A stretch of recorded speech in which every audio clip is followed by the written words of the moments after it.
That was my second thought. That was my second thought, but I thought, well,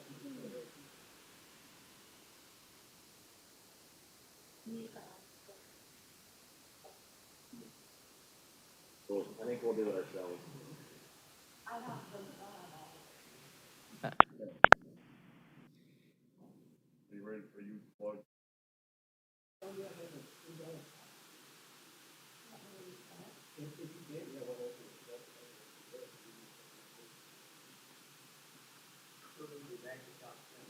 my mother's maiden name.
Okay, we'll check our sound here quick.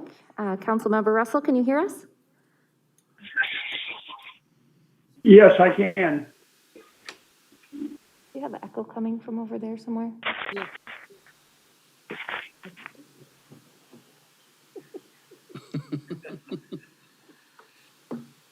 We're merging our technology. Give us just a minute here.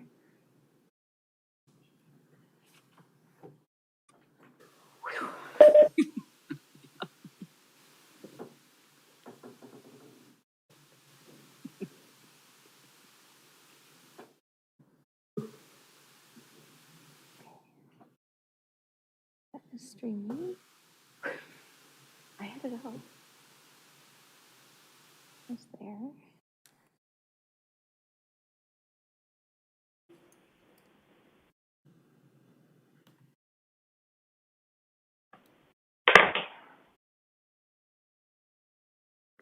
Okay, I think we're ready. All right, I think we are ready. Good evening. Welcome to the Tuesday, March 9, 2021 Urbandale City Council meeting. I'll call the meeting to order and ask the clerk to take roll call, please.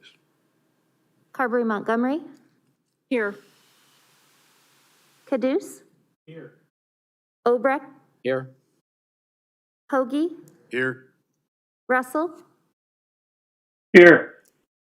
Will you please stand for the Pledge of Allegiance? I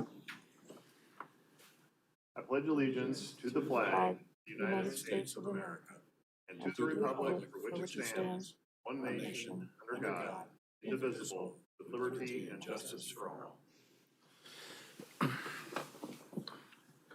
Urbandale's a national leader in character counts, endeavoring at all times to promote and model the principles of trustworthiness, respect, responsibility, fairness, caring, and citizenship.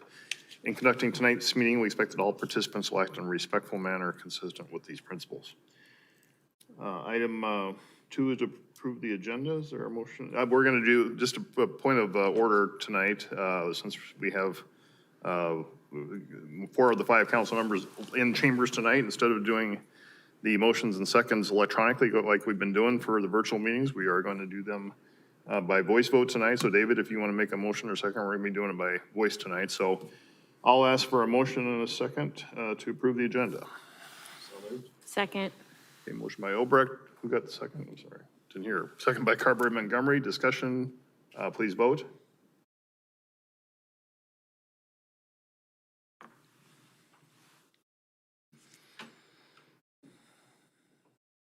And that passes. Item 3, presentations. We do have one presentation tonight from Dan Knoop, the Executive Officer of the Des Moines Home Builders Association. Dan, I saw you on there, and I'll turn it over to you, and the floor is yours.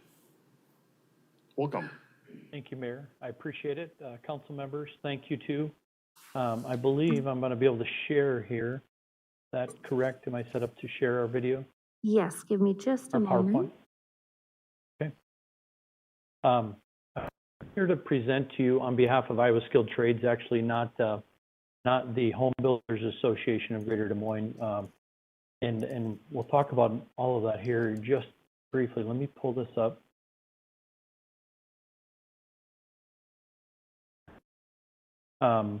We're here to present to you an idea that we've brought from other states to help generate income to promote the skilled trades. What you see here on this opening slide is opportunity, it's growth, it's career potential.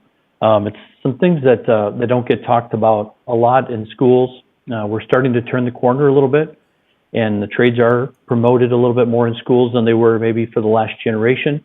But we're still lacking funds. When the skilled trades were pulled out of the schools, they were pulled out for reasons that we don't really need to rehash, but the money went with them. The teachers retired, the programs were fairly decimated. We're starting to put them back in, but we're really looking for funding. And that's what I'm here to talk to you about tonight. Iowa Skilled Trades is very unique nationally. We started about 16 years ago on an event where we brought Mike Rowe to town to talk about the trades and to talk about what we're doing. But what makes us unique is we're not a union or non-union representation. We're not about residential construction or commercial construction. We're here to talk about and present opportunities for students in middle schools and high schools to get introduced to the skilled trades. Talk to them about opportunities either to pay for college, for careers after college, or for careers instead of college. We're not here to bash. We're not here to say one's right or what's wrong. We do know that the narrative for a long time has been you have to go to college to be considered a success in our society, and we know that that's not fully true. Some kids aren't made for it. Some kids don't know what they want to do. So we're here to give them opportunities and show them what exists. Just in general, this is something that I don't want, it gets confused a lot with being considered a tax. It is not. This is very consumption driven, and what I'm presenting is a voluntary opt-out fee that would be, it'd be sistered along with building permits in the cities. We're starting an 18-month trial program with 5 communities on the west side of the metro. And what we'd really like to do is keep all 5 of those programs the same and work with each of the communities to learn from them. We're talking to West Des Moines and Waukee. We've presented to both of them already, and they're on board. We've got a meeting scheduled with City of Johnston. We've presented to, or it's been presented to a working committee in Clive, and I've talked to the city manager here in Urbandale twice, and now I'm presenting to you. So those are the 5 communities we're looking at. We'd really like to have it up and running starting in July, and we'd work through the end of next year, and we create touch points between now and then where we can understand how the projects or how the program is working from the city side, from our side. It really is a learning experience. If you see here on the slide, this was loosely based on a program in Arkansas that's statewide and a program in Colorado Springs that's very specific to their community. These permit fees would be added to each community's building permit application. And then you can see there's a sliding scale there where they cap out.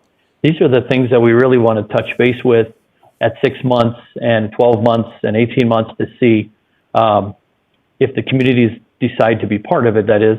There's no assumptions there, but are these numbers too big? Are they not too big? How are the stay-in rates or the opt-out rates? There's been some conversation with a couple of the communities about why this is an opt-out program instead of an opt-in program. And all I can tell you is that the models that we brought from the other communities did opt out. So that's the path that we're choosing to follow or asking to follow. And statistically, in Colorado Springs, they have about 80% of the permits that are pulled choose to stay in the program. And the only thing that I could find that was an actual opt-in instead of opt-out would be the federal campaign finance that we all have the opportunity to opt into when we pay our taxes. And the rate of success with that in 2020 was less than 4% of Americans chose to be part of that. So we're looking at the model of asking members to opt out or permit pullers to opt out. These fees are, when I say it's consumption driven, it's very much either people that are building or remodeling. That could be a commercial or a residence. They need skilled trades. If you think Adam Caducey or every tenant improvement that gets done, every R&R building that goes up, every new home, every townhome, they all need people that are skilled to be able to build these projects. That urban loop doesn't exist without skilled trades. So we're trying to use those people that would be the end consumers to pay for this school grant program. You see the limits here. We don't need to go through all of them in efforts of time, but if any point any of you have questions, please feel free to speak up. These are the communities on the west side I mentioned earlier that we're starting with. And then ultimately, we'd like to learn over the next 18 months and then roll this program out to communities metro-wide. Every community has the opportunity to be part of the program, but the way that we're setting it up is that if Urbandale chose tonight that they didn't want to be part of this, then Urbandale schools wouldn't be able to apply for the grants. We have gone through, we've created a structure, and that would include some of the things that monies can be used for. They're not intended for apprenticeship programs. They're not intended for college programs. They're purely intended for our middle schools and our high schools to be able to teach trades programs. We toured Johnston schools last month, about 3 weeks ago, and the teachers all tell us the students don't have enough money to provide the wood for the projects that they do because those are self-funded. They needed a new car so that way they could teach auto mechanics. These are the types of things that would be eligible, and we'll get to a list of them here in just a minute. But here are just a few example eligible trades or programs that could get funding. You can see that we're looking for NCCER or equivalent recognized programs throughout the country.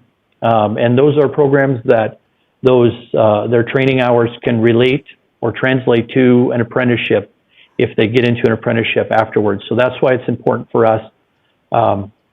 Here's a list of some things that we have come up with that would be eligible for funding. Can be used for staffing, curriculum, supplies, and these are those consumables. Could be saw blades and drill bits, could be tools, purchases of capital equipment. What it won't pay for, things like travel or any item that's related to that programming, business-related expenses. The funding year will be based on calendar year, and then we have a request when the request can come in, and then we also have a date of when those requests get turned off.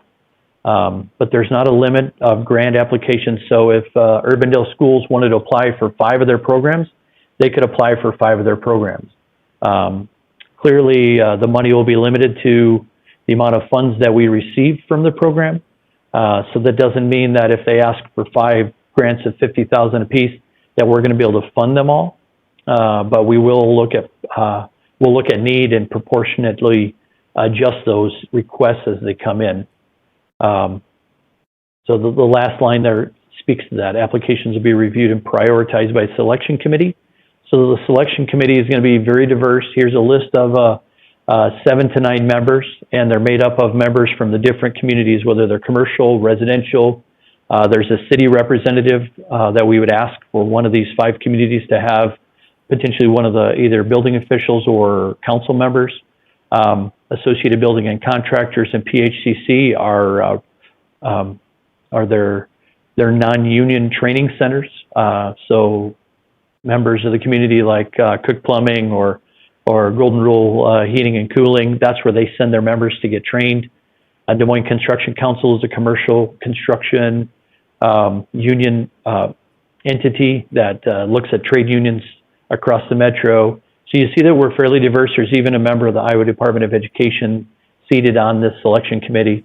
The selection committee will look at the grant applications, and then we'll actually pull 3 of them off. And at the end of the year, we'll make sure that that money was spent on what the grant application was intended for. So if they say, we're going to pay for Mrs. Smith to be our new teacher here at Urbandale Schools, and at the end of the year, we're going to come back and make sure that the schools did hire Mrs. Smith before we would allow them to be to apply for further funding. So I don't know how much time you want to talk. I can talk for 15 more minutes, or I can answer questions. I don't really want to drag this out. If the council has heard about this, I'm not sure. I know that the city manager sent it out to you all a few days ago.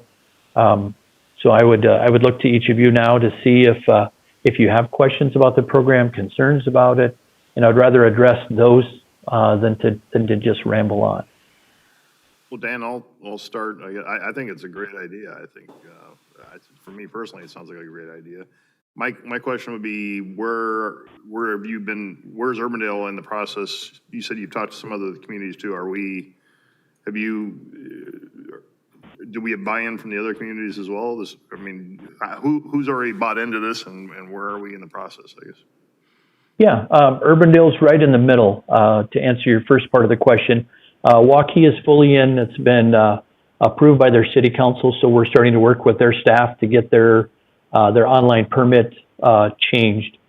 We've met and presented to the finance committee at the city of West Des Moines, and we're talking to their city council to get on their agenda to get approved by their council. But their finance committee officially approved it. They did have a couple of questions that they're working on right now. The city of Clive, it went to their Board of Appeals, and that working group is primarily tradespeople, so they wanted it to start there.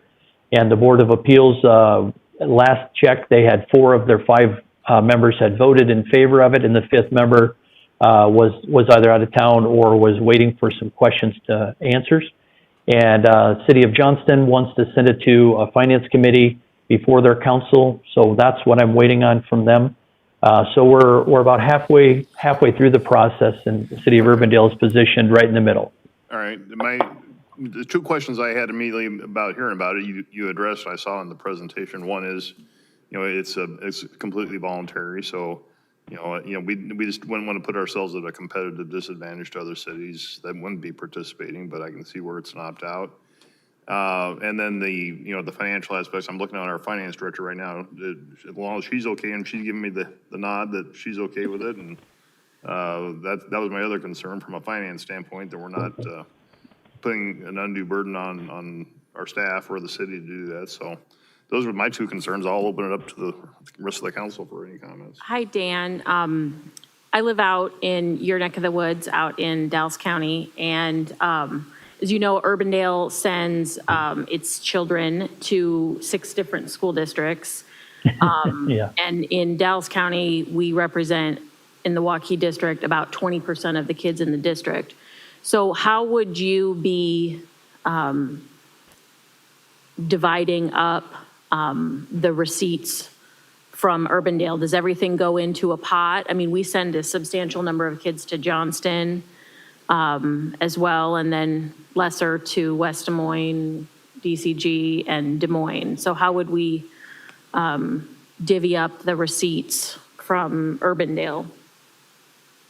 Yeah, and the mayor kind of talked about this a little bit, of the competitive disadvantage. One of the reasons we picked these 5 communities specifically was some of it was geography. They share borders, but they also share schools.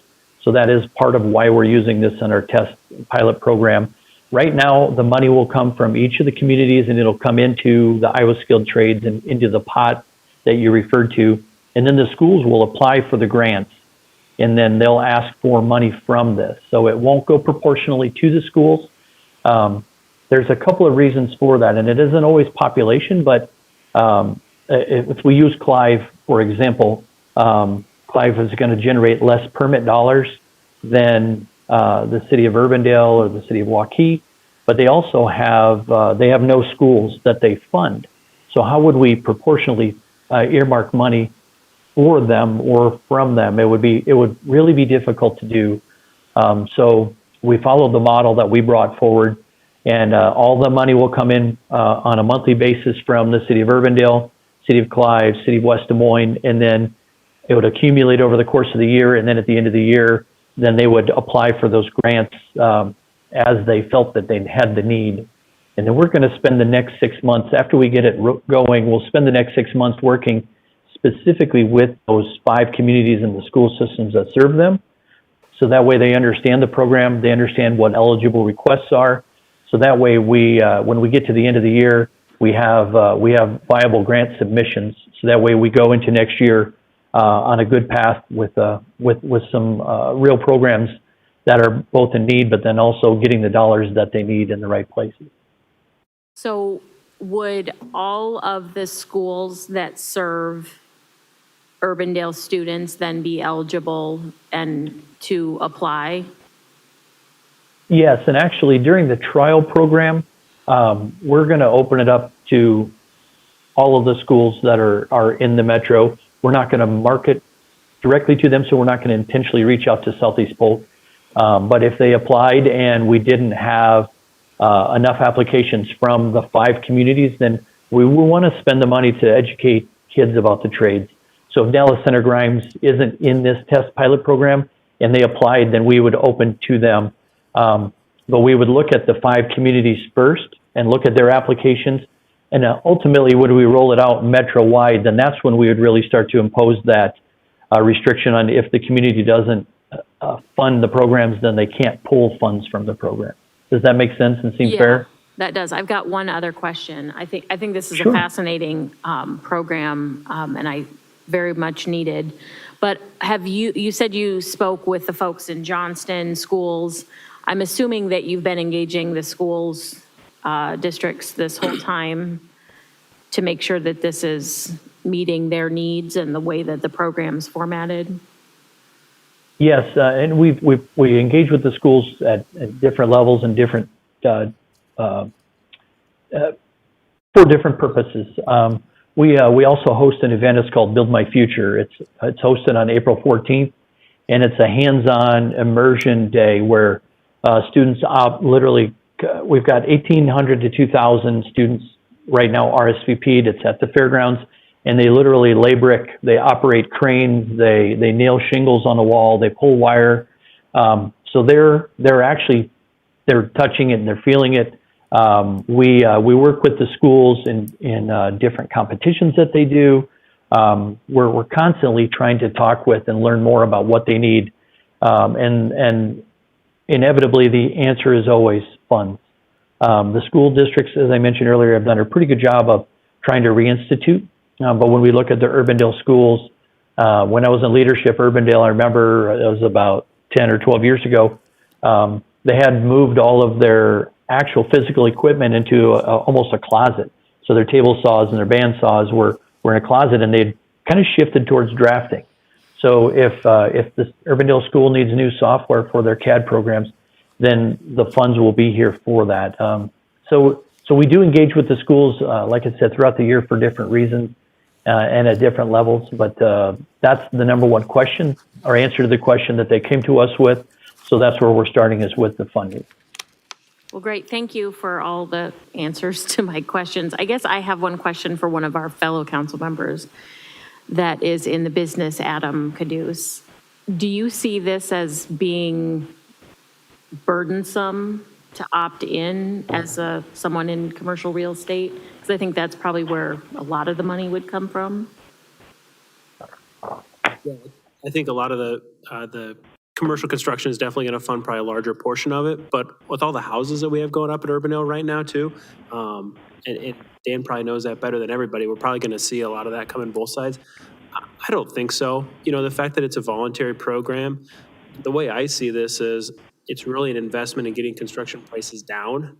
We've seen such a run up over the last 5 to 6 years in construction prices because of shortage of labor, that hopefully if we can get more skilled labor out there, we're going to see a little more competition in that industry and start to see our prices come down or at least level off a little bit. So that's kind of how I look at it, Dan, is hopefully this is an investment in bringing down prices, maybe a little bit in the short term, but I don't know. I haven't met a skilled trades person or company that hasn't said, can't find people. So I think it's probably gonna be welcomed and as a way to try and get more talent into this industry. Great, thanks. I will actually be quiet now. If I can interject one other statistic. So in Colorado Springs, their stay-in rate for residential is 80%, and for their commercial construction is 20%. So one of our goals is really to get out and to present to Master Builders of Iowa and AGC and these other community associations to get them to understand why we're doing it, so that way our opt-in rate is higher than it is in Colorado Springs. Okay. Dan, this is Ron Pogge. I have just two questions. The first one is, what's been the reception of the school, and in particular Urbandale schools? You know, they had a program a couple of years ago that was very successful, change administration, put on the back burner, and was gone. What reception, or have you gotten to the point where you started going to the schools in a marketing campaign? We have not yet. When we had our Build My Future last year with COVID, we didn't hold our Build My Future event, but in 2019 we had 2,100 students that participated, and Urbandale did not participate. So we've been trying to reestablish our relationship with the Urbandale schools over the last 24 months, but we have not actively started that marketing campaign yet. That'll start in earnest once we get through the 5 communities and get that established. The other schools that we've talked to are very excited about it, and they're ready for the applications to hit the streets, so that way they can start filing for the grants. The other question I have is there's a current program down with Des Moines Public Schools. Is that going to be part of this, or are they two entirely separate programs? They will be able to apply as well. Like I mentioned, throughout this first year, we're gonna open it to all comers, but we're gonna start with the 5 communities we're in, and then if ultimately Des Moines will be included in the rollout when we go community-wide. So any middle school or high school program, essentially in the Golden Circle, will be eligible to be part of this. Okay. Well, I think the Home Builders is one of the sponsors of the program with Des Moines schools, where they're hiring teachers to teach the skilled trades. Is that going to continue separately, or do you envision them bidding to try to get part of the money off of this, or how do you think eventually that's going to work? Well, I think maybe multiple pieces will come from different things. So that's actually run by a group called the Alliance for the Skilled Trades, and of the instructors that they have in our Skilled Trades Academy down there right now, 3 of those instructors are funded by the Des Moines Public School System, and we believe that next year 4 of their instructors will be funded by Des Moines Public Schools, and then they also raise funds and they apply for grants. So right now that 5th instructor is paid for by that entity. They will be able to apply here, but once again it'll follow those restrictions that I had just laid out. So could that shift in the future? Potentially, but at this point, we're still probably 18 months away before we start talking to the city of Des Moines about opting in. And at this, right now, I know that over the next 2 school years, their funding is already established. Okay, thank you. Yes, of course. Thanks for the question. All right. Anything further? All right. Thank you, Dan. I think there's no official action for tonight for us, but I think it sounds like we're overall receptive to this, and we'll work I worked with AJ to get this for a formal action item, hopefully once all the other cities are signed on as well, so. Okay, I will continue to communicate with AJ and let him know how we're making progress with everyone. And thank you again, Mayor Underwig and all the council members. I certainly appreciate your time and your questions. All right. Have a good evening. All right, Dan, thank you. You too. All right, we'll move on to item 4, Citizens Forum. This is the opportunity to address the council on something that's not a part of tonight's regular agenda. There was nobody that had asked for time ahead of the meeting, so we'll open up. If there is anybody online tonight that would like to bring up something that's not a part of tonight's agenda, now is the time. If you can unmute yourself. If you're on telephone, you hit *6. Is that right, Nicole? I think I had that memorized by now.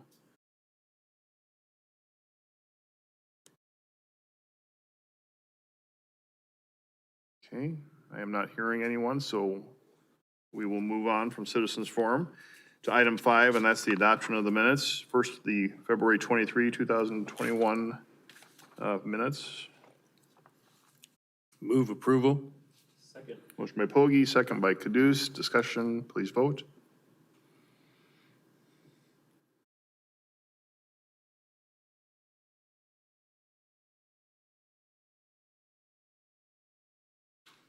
That passes.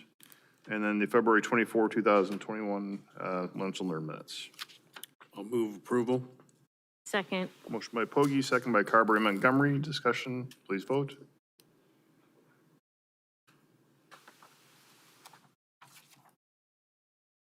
That passes. Thank you. Item 6 is the consent agenda. We have 11 items for consideration. Motion to approve consent agenda. Motion by Obrecht, Second. second by Pogge. Discussion, please vote.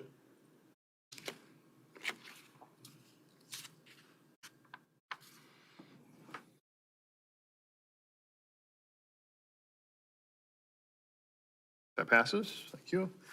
Item 7 are public hearings versus item 7.1, the operating budget for fiscal year 21-22. We will not be opening the public hearing tonight due to a publication error, but Nikki, you're going to make a presentation anyway? Not the presentation, because we are not officially in public Right. hearing, but just to request instead to establish March 23rd as the public hearing officially. Okay. So that's it. Any questions for Nikki on this from the council? If not, I'll ask for a motion in a second. Move to approve. Motion by Obrecht, second by Caduce. Discussion, please vote. And if the paper doesn't get it published this time, are you going to go around and put it on light poles? Well, if we were Ankeny, we'd be fine, but apparently Urbandale is transferable with Ankeny, so they printed it to Ankeny, but that doesn't count, so. Well, it's printed in the county. All right, that passes. Item 7.2 is a public hearing to consider the Waterford Road paving project from 156th Street to 142nd Street. The public notice for this was published in the February 26, 2021 Des Moines Register, and ask for any objections to that. Notice is published. There were none. Ask for a motion and a second to open the public hearing. Motion to open the public hearing. Motion by Obrecht, Second. second by Carberry Montgomery. Discussion, please vote.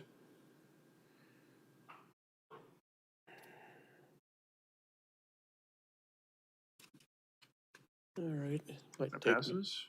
And to introduce this is our city engineer, John Larson. John? Thank you, Mayor, members of the council. This might take me a minute now with the one screen. I'm not used to the one screen to get everything started here, so. Second screen, so everything fits here. All right.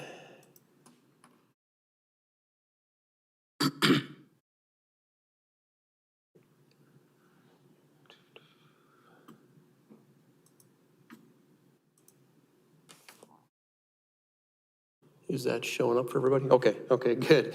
Oh, it's not showing up to share yet, but is it giving you the option to do so? Let me see if I back out here again. Share.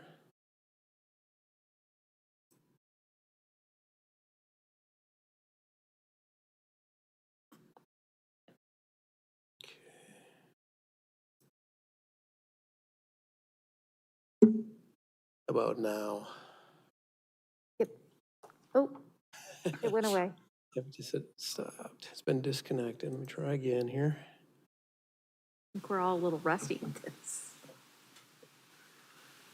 The some of us lack the skills altogether, so. There we are. All right. Excellent. So this is our condemnation hearing for our Waterford Road project. Basically, move my screen. The property is located at 14711 Waterford Road. The total property has an area of 3.36 acres, including the existing roadway easement. So we're looking to acquire 0.42 acres of right-of-way. Of that, the 0.24 acres is that existing roadway easement. So we'd be looking at getting a net of 0.19 acres of new right-of-way, and we'd have 0.1 acres of temporary easement. So to kind of show where the property is at, it's outlined in the yellow box here on the north side of Waterford Road.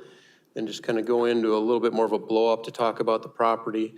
So currently, the city has 33 foot of roadway easement. That's from the center of the road or the bottom of the yellow line up to kind of the red and the black line here, which will be kind of next to the future edge of the pavement.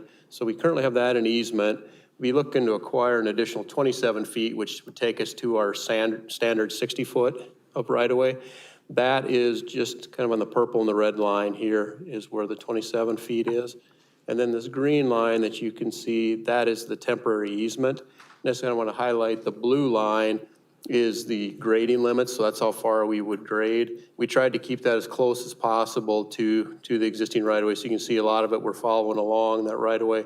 We do bump out a bit for the driveway, and then a little bit more on the east end. Just give you an update. We're still hopeful that we could work out an agreement with the property owner before the condemnation. Just unfortunately right now, the city attorney's been trying to make contact with the attorney for the property owner, and we have been unsuccessful in getting any kind of response to our desire to have a conversation. With that, I'd be glad to answer any questions. All right, thank you, John. Any questions for John from the council? So looks like there's a structure right there. Is that the house on the property? Correct. Yep. This is the house right here. Okay. And the distance from then the permanent? The right of way to the house is approximately 20 feet. Okay. On a normal, I don't know if there is such a thing as a normal lot. Is that a normal setback on a lot, or is that?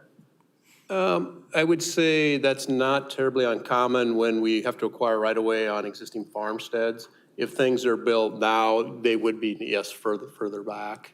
Okay. But again, for point of example, on Meredith Drive, we ended up buying a property, and the front step of the house was where the sidewalk was going to go. So basically, we were right up next to their porch, whereas here at least there's 20 feet or so.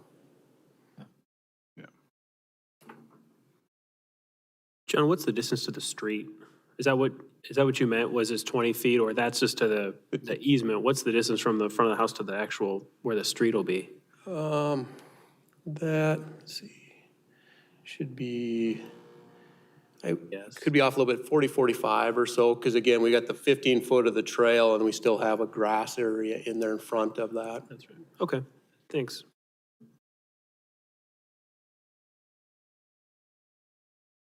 All right, any further questions for John at this point? We are in public hearing on this item. Would anyone from the public like to address the council on this item tonight? If so, please unmute yourself and recognize yourself, please.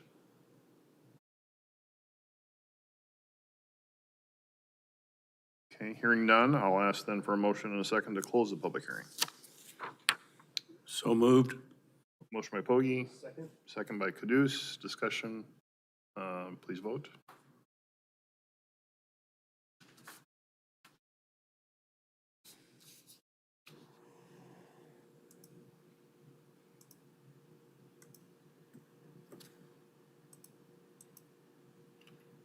That passes.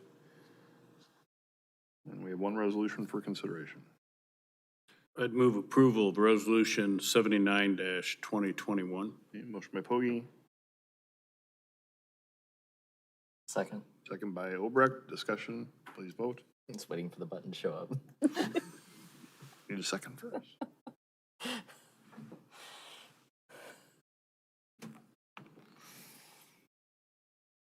And that passes. Thank you.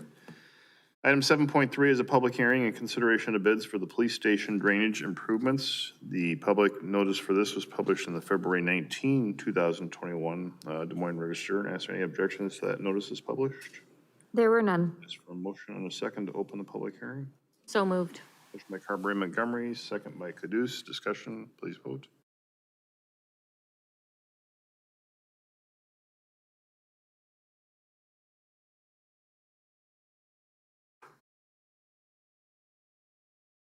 Okay, that passes. John, turn it back to you.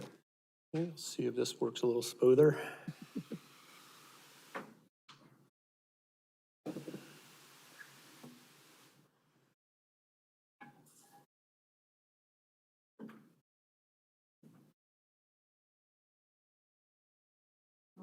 Yep, for some reason that's not lighting up the share.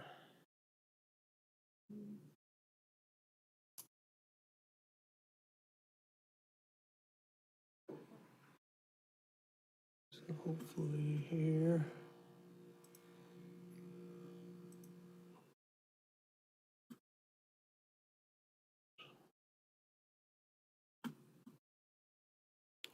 Kicked me out again.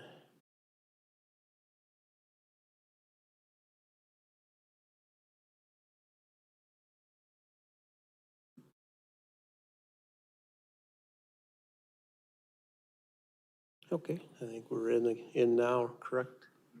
Okay. This is our bid tabulation for the police station drainage project. On March 3rd, we received 12 bids for this project, so we had a lot of interest in this one.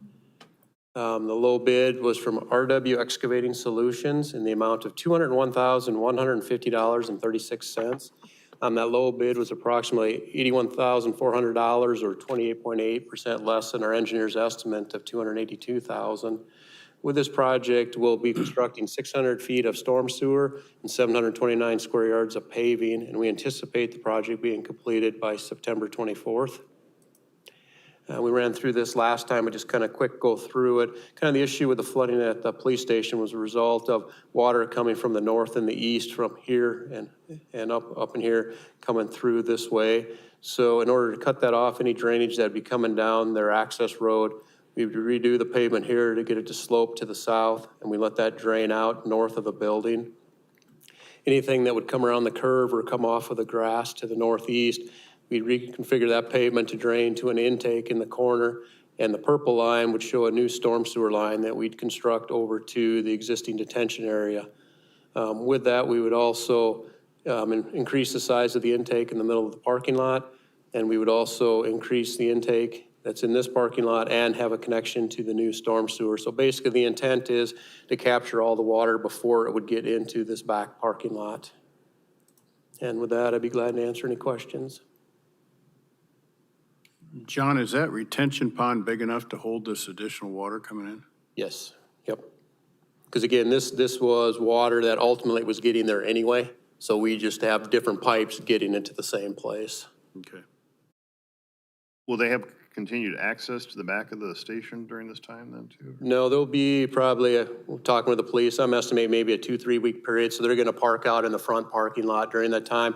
Talking with the chief, kind of give them the option, we could keep access to them, build everything half at a time. It would just take longer, and their preference was just get in there and get it done, and they would deal with being out front. Yeah. And then will the front be closed down for a period of time as they work? Correct. The front will be closed down, but we'll only do like that patch half at a time so you can still get in there. And then we have restrictions against the 4th of July, if they have National Night Out, things like that, when we have to have everything open. Yeah, okay. All right, any other questions or comments from the council before we open the public hearing? All right, we are in public hearing on this item. Would anyone like to address the council on this item?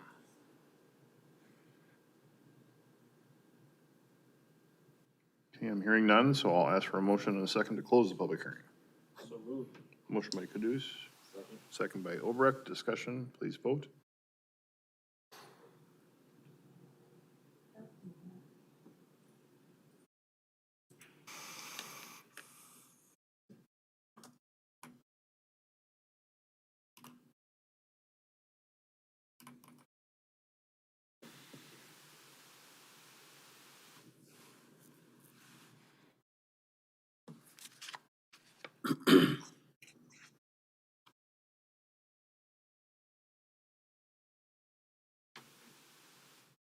Okay, that passes.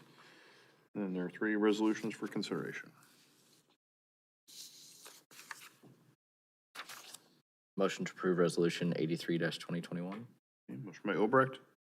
Second by Caduce. Discussion, please vote.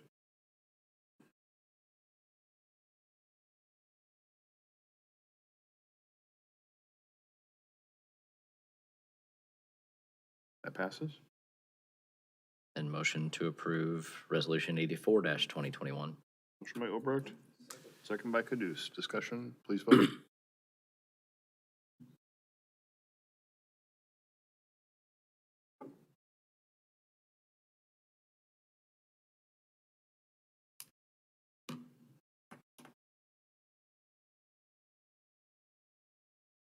Mix it up. I'll move resolution 0-85, 085. Just a moment, I don't know We gotta get the vote on this one first. Councilmember Foggy, I don't know that yours. There it goes. Sorry about that. That passes. I'll move resolution 085. Okay, motion by Caduce. Second. Second by Obrecht. Discussion, please vote. You're just trying to throw me off. We'll ping pong it. All right, that passes. Thank you. Takes us to the end of that item and on to item 7.4, the public hearing and consideration of bids for the Walnut Creek Regional Park East Shelter. The public notice for this was published in the February 19, 2021 Des Moines Register. Answer any objections to that notice is published? There were none. That's for motion to open the public hearing. So moved. By Second. Foggy, second by Carberry Montgomery. Discussion, please vote.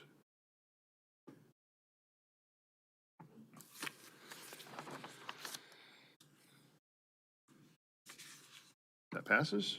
John.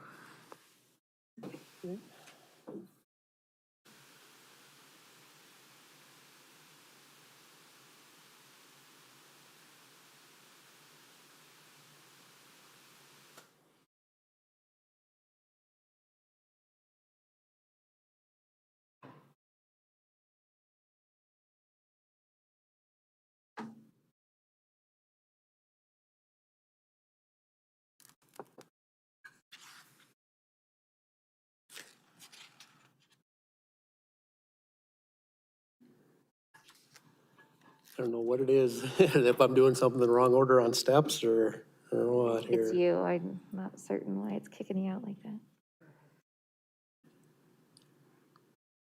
All right. Okay, so this is our bid tabulation for the park shelter in the Walnut Creek Regional Park. On March 3rd, we received 3 bids for this project. The low bid was from Concrete Connections, including altar number 1, which would add steel countertops to be used in the shelter in the amount of $445,000. The low bid was approximately $19,000 or 4.4% higher than our engineer's estimate of $426,000. That additional cost is being covered by savings we had from the project last year when we built the parking lot. That came in with good bids, so together the two stay under our total budget. This project would construct a 2,700 square foot open air shelter that would allow for 12 picnic tables.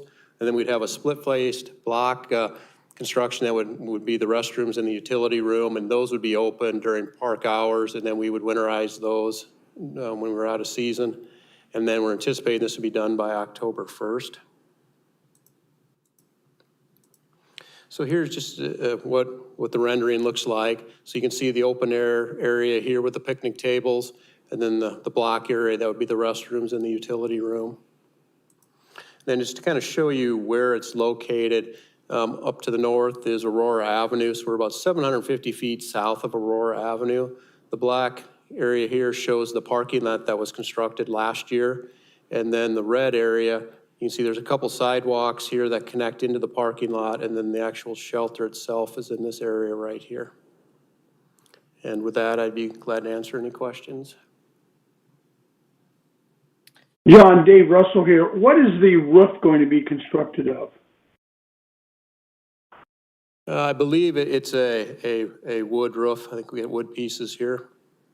I'd have to double check that, but I believe it was wood. Wood with asphalt shingle, is that, Um, or is it metal roof? I apologize. I can't remember exactly what the roof was. Jan, do you recall? I think it is asphalt, the wood gable underneath and then the asphalt. That's what I was thinking, but I just wasn't, I know we looked at different options when it came down to the cost savings, so we kind of changed on things to try to keep our costs down. That's why I'm trying to remember what we ultimately decided on. Shingles, so it was a little less expensive. Yep. Yeah, I just wondered, because looking from the picture, it looks like it maybe could have made of metal or steel, just the way it shows. And I'm willing to bet this rendering was done very early on and probably not updated to reflect the final product, just to show conceptually what it was going to look like. Okay, well, thanks. John, can you put the next, I think it's the next slide up? That little black line on the south of, Down here. yes, what is that? That's actually the flume. You can't see the detention area, but we built, the black was just showing all the layers that were concrete. So there's a concrete flume there, and this is the detention area that was constructed with the parking lot. I just turned the grading off to make the exhibit. And then I guess I had a question on the winterization. I mean, obviously, we don't want pipes bursting, but do we have any parks open in the winter? Bathroom shelters? Okay. We just don't expect people to use restrooms in the winter when they exercise, or? Yeah, with the freezing pipes, it's not possible to keep them. Okay. Right, because this does not have a mechanical system or anything in it. With the son and a brother who live in Houston, freezing pipes are not a fun deal. I just know there's park systems in Minnesota that keep their restrooms open all year round, and so it's like, so we kind of not encouraging winter activities if we don't have restrooms open, so. We'd have to heat it then to, They're not heated, okay. so, yeah, I don't know if they're a vault system or what they're doing, but they're, yeah. They're like out of creek where it's just the hole in the middle. Yeah, it seemed nicer than that, but that doesn't mean that was what was behind the scenes. All right, we are in public hearing on this item. Would anyone from the public like to address the council on this item?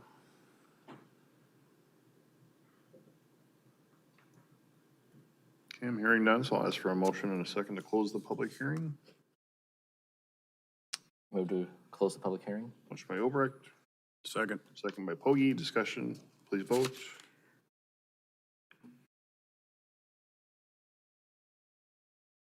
And I did get a message from our Assistant Director of Engineering, Kristen Brostrom, that the roof is wood decking with asphalt shingles. She was able to confirm that. All right. Thank you, Kristen. That's the beauty of being at your desk. You can easily look those things up. Kristen's got your back there. Yep, she always does. Okay, that passes. Then there are 3 resolutions for consideration here. I'd move resolution 72-2021. Okay, motion by Pogge, Second. second by Carberry Montgomery. Discussion, please vote.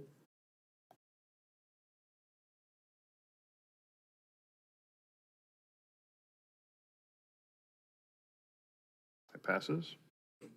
And I'd move approval of resolution 73-2021. Okay, motion by Pogge, I'll second that. second by Carberry Montgomery. Discussion, please vote.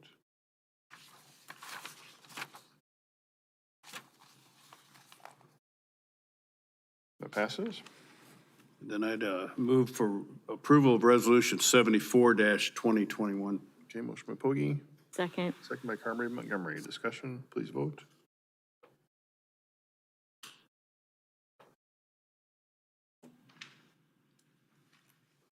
And that passes. All right, thank you. All right, item 7.5 is a public hearing and consideration of bids for the Fire Station 43 masonry repairs. The public notice for this was published in the February 19, 2021 Des Moines Register. And any objections to that notice is published. There were none. Okay, ask for a motion and a second to open the public hearing. Motion to open the public hearing? Okay, motion by Obrecht, second by Caduce. Discussion, please vote.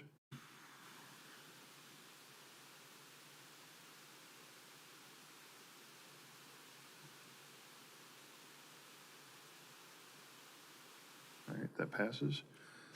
And since we are going to continue this, or we intend to continue this, I'll ask first of all, though, since we've opened the public hearing, is anyone tonight present on the meeting that would like to make any points on this item?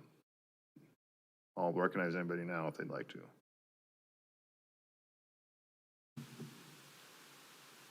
Okay. John, were you going to make a presentation, John? I'm sorry. Okay. We will in 2 So weeks. with that, then I'll ask for a motion and a second to continue the public hearing to the March 23 meeting. Move to continue this public hearing to the next meeting. A motion by Second. Obrecht, second by Carberry Montgomery. Discussion, please vote.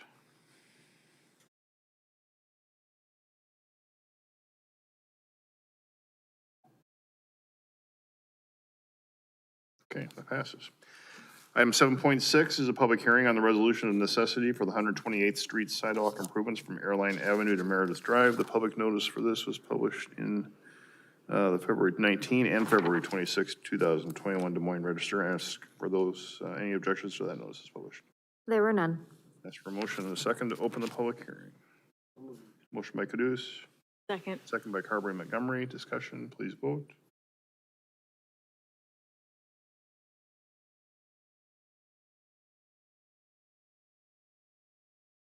Okay, thank you. John?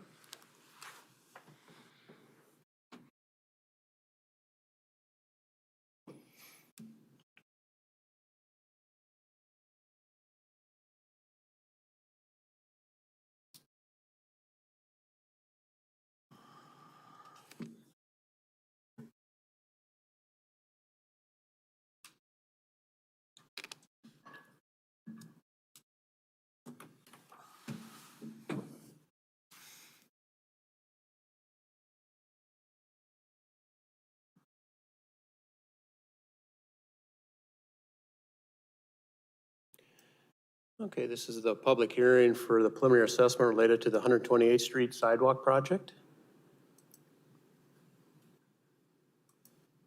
Just kind of looking at our assessment plat that we looked at 1 month ago. We basically have Aurora Avenue here, 128th Street through the middle.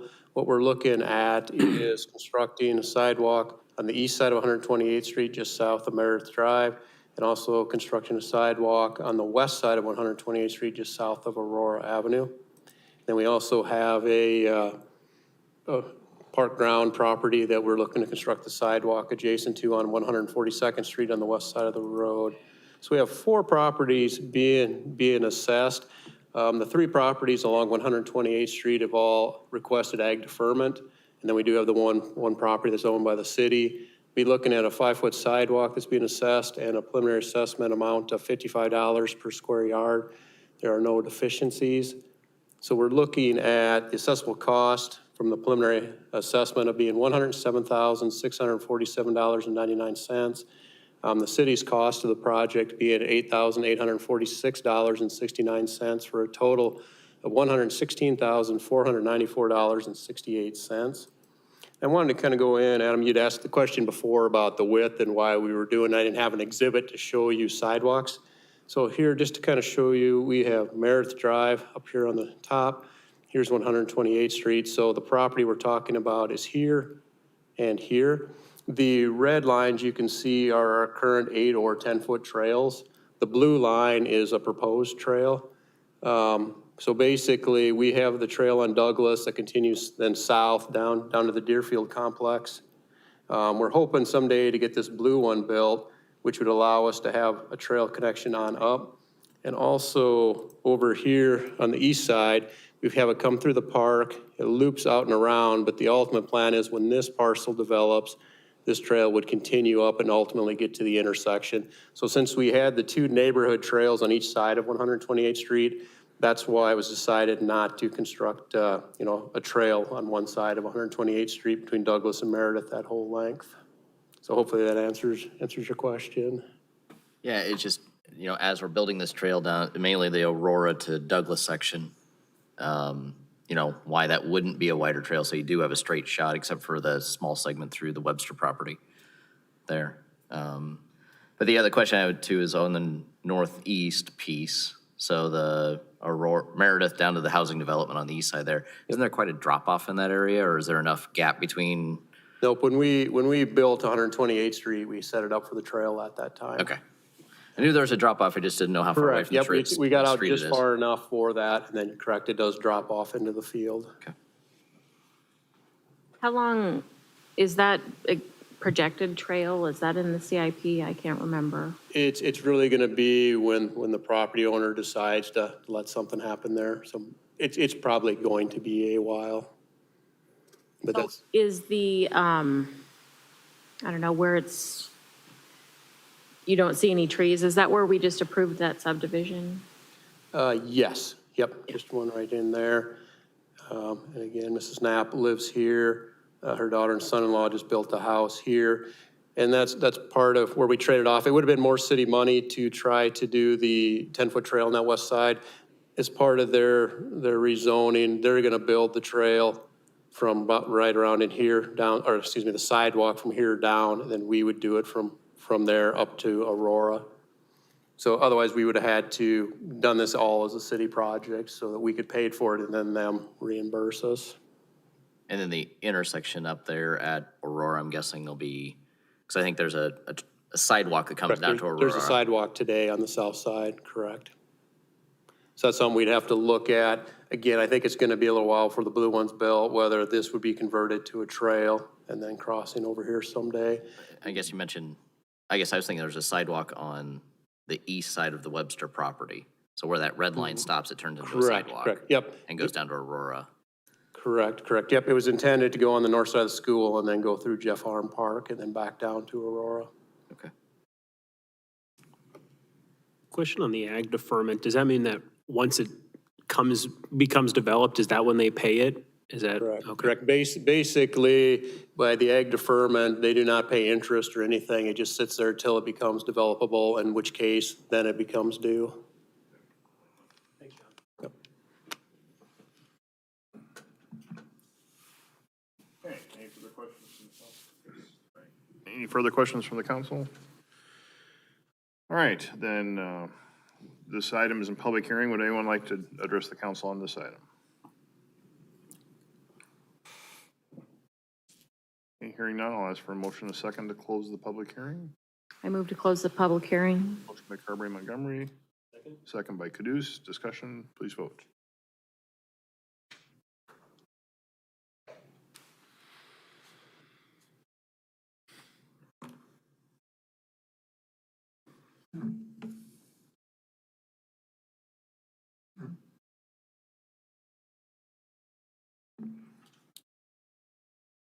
That passes.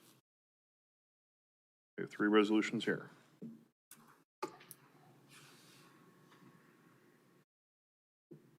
Move to approve resolution 76-2021. Motion by Obrecht, Second. second by Carberry Montgomery. Discussion, please vote.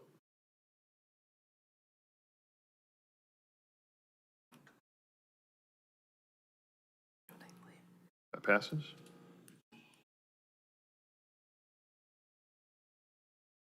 Move to approve resolution 77-2021. Okay, motion by Obrecht, I'll second. second by Carberry Montgomery. Discussion, please vote.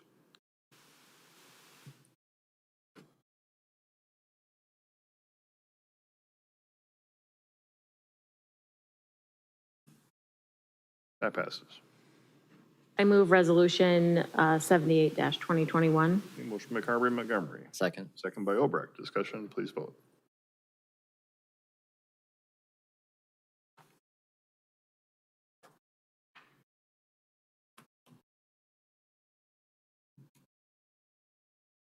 And that passes. All right, thank you. That ends our public hearings. Move on to item 8 to establish new public hearings. Item 8.1 is to establish a public hearing for the Annexation Moratorium 28E agreement with the city of Waukee. Steve Franklin will answer any questions if there are. Move to approve resolution 92-2021. Motion by Obrecht. Second by Caduce. Discussion, please vote.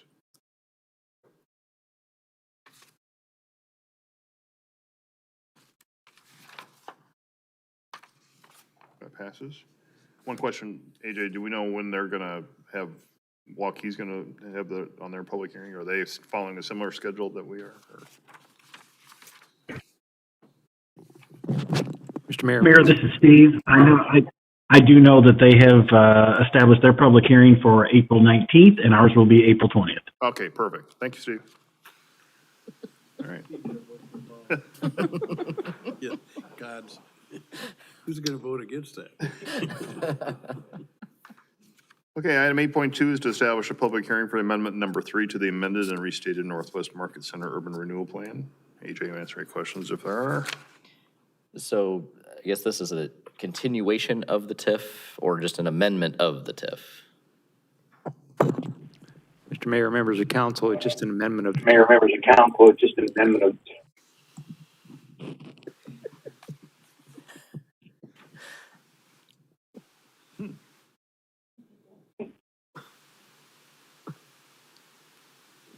So amendment, so not extending it beyond its current timeline, just amending the current TIF. Okay. Thank you. I'm sorry, can you say that one more time? Amending the current TIF, not extending the timeline of it. Right. All right, with that, I'll ask for a motion in a second. Motion to approve resolution 86-2021. Motion by Obrecht. Second. Second by Caduce. Discussion, please vote.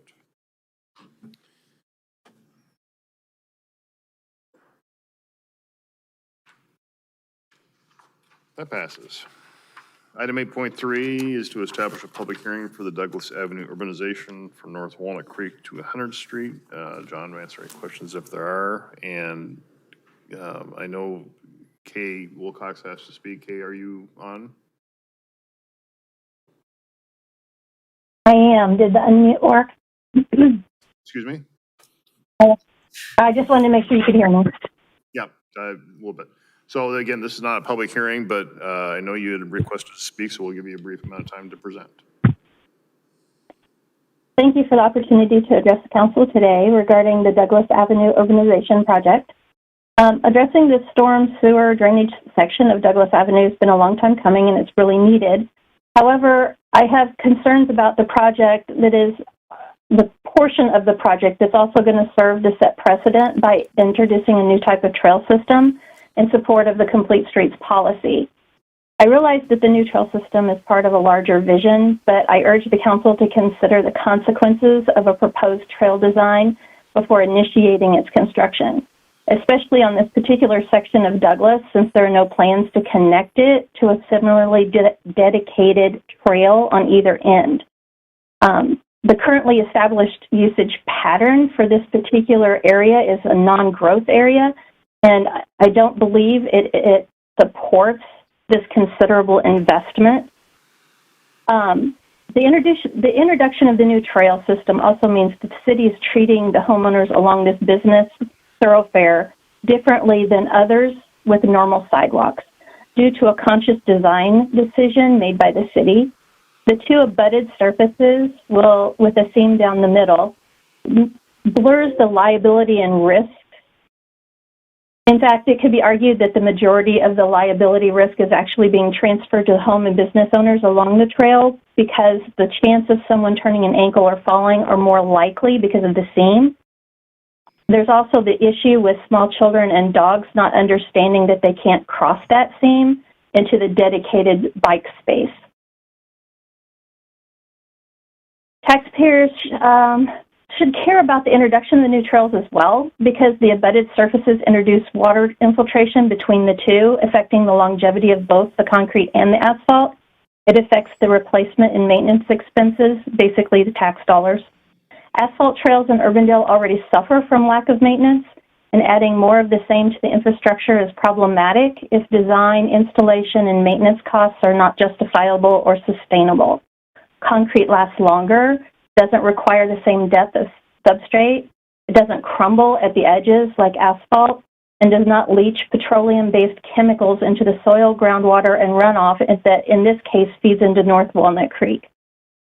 Additionally, there's a safety issue, a pretty large safety issue, with the trail design where it intersects with streets that have parallel sidewalks that come together. It's a little bit difficult to envision, but if you think about cyclists who are traveling on an intersection sidewalk they need to merge with the new trail system, and they must either utilize the dedicated pedestrian portion of the trail until it merges again, or exit the sidewalk into the street, make a U-turn in the street in order to access the dedicated bike trail.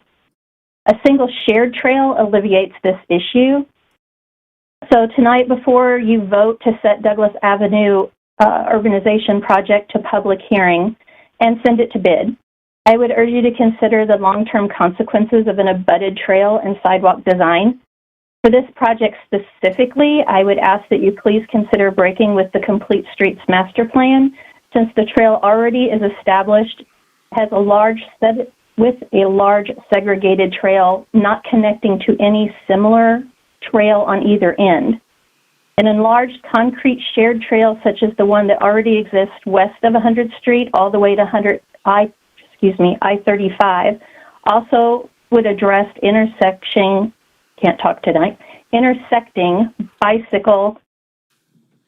bicycles on sidewalks issue. Barring that, I would suggest a wholly independent and trail with sidewalk green space between along Douglas Avenue so that there is a clear segregation of maintenance, replacement, risk, and liability issues. And I know when I talked to Nicole, she said there was the potential that I could share an image. Do I have the ability to do that, Nicole? If you'll give me just a moment here. You are up on close to your 5 minutes though, so if you could wrap up, if you want to share your images, but then wrap up. I'm wrapped. I would just like to share an image with you that was just, two images if you want, that were taken, see if I can do this, share. They're taken where concrete abuts an existing asphalt trail within did it work? Within 2 blocks of my house. And so I have a real problem with this image in my head going all the way down Douglas Avenue and across the frontage of my property. Can you see it? Yes. This is an existing trail right here in Urbandale, just very, very close to my house. This is not out front of my property that has not been maintained because it's being replaced soon. This is within 2 blocks of my home.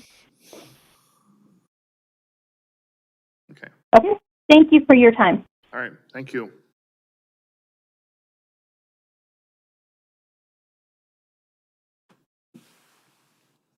All right. With that, there's a motion for a resolution for setting a public hearing on this. Or there's an item. I'll ask for a motion in a second. I'd move for approval of Resolution 97, 2021. Okay, motion by Pogge. Second. Second by Obrecht. Discussion. Please vote.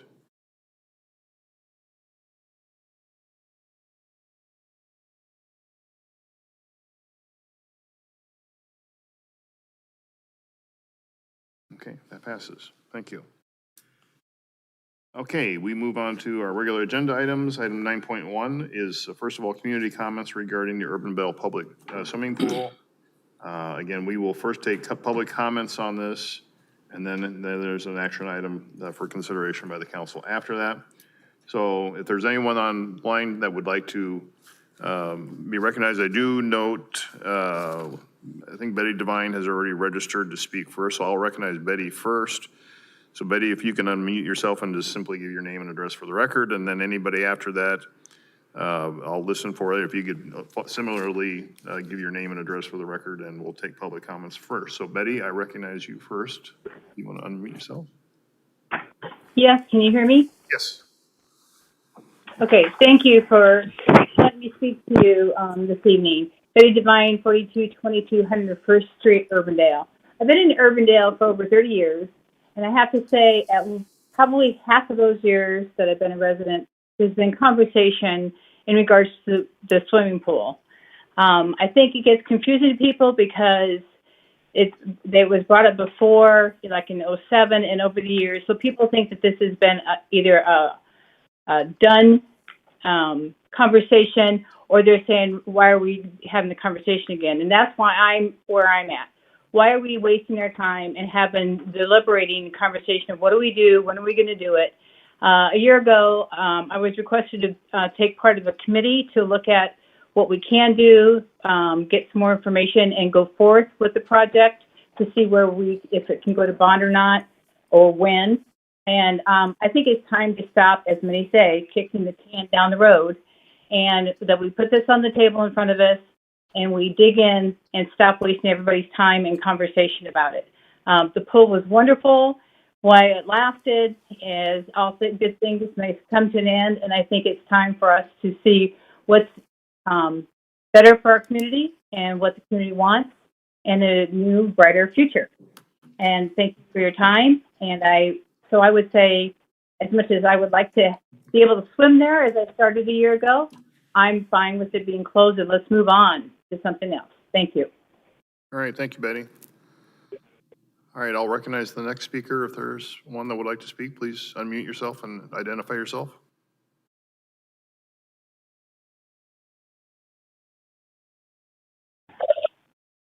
Hi, Lori Hess, 3801 128th Street in Urbandale. I've been using the pool, for 30 years or more. I've had a membership there for at least a dozen years. As the last speaker said, we have kicked this can down the road for quite some time, but, I think the general consensus with the council is just close the pool. And I think that the general consensus with the public is, we like it. It's uniquely Urbandale. Why are we taking something that is so unique? No other surrounding community has an indoor community pool. Every other community has an outdoor aquatic center. They are so cliche. It is so overdone. They are boring. This is a year-round exercise option for our adults, our children. School groups go there. This is used and utilized. Now, do you maybe need to assess fees? Sure, you probably do. Would I be willing to pay more to be a member there? Absolutely. But I think rather than close it and get rid of it, let's look at some ways we can keep it. Because as I say, it is uniquely Urbandale. Thank you. Okay, thank you, Lori. Would anyone else like to address the council?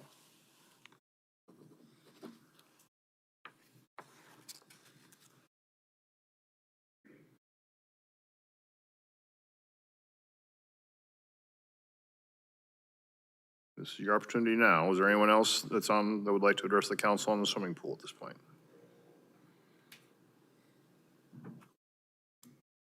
Last chance.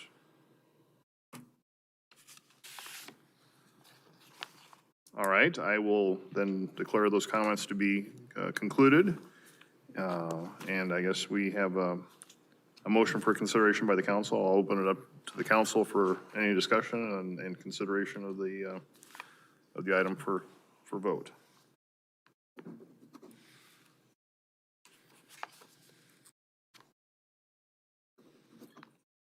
This is, I agree with Betty. We've been kicking this down the road for an awful long time.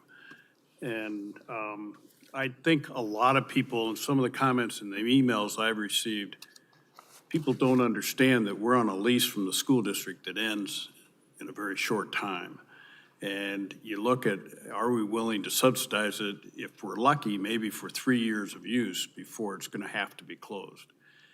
And, I like the pool. I think if you have an asset, you use as long as you can. And I think we've done that. And I think it's time to move on. I'd like to take, instead of spending the subsidy on a decayed and decaying asset, let's look at it and get something nice that we can present to the citizens. And if they go for it, we'll build a new place. But I think we need to get moving on that. I don't think we can just say, okay, we're going to stop this and then later on we're going to do it. I think then we got to get the committee going. And I understand with COVID, we've had some issues, it appears. And so, somewhat reluctantly, when the discussion's done, I'd be in support of going ahead and finding out how we close it and approving that. Thank you, Ron. And Ron, I'd agree. I mean, the lease started before I was born. What?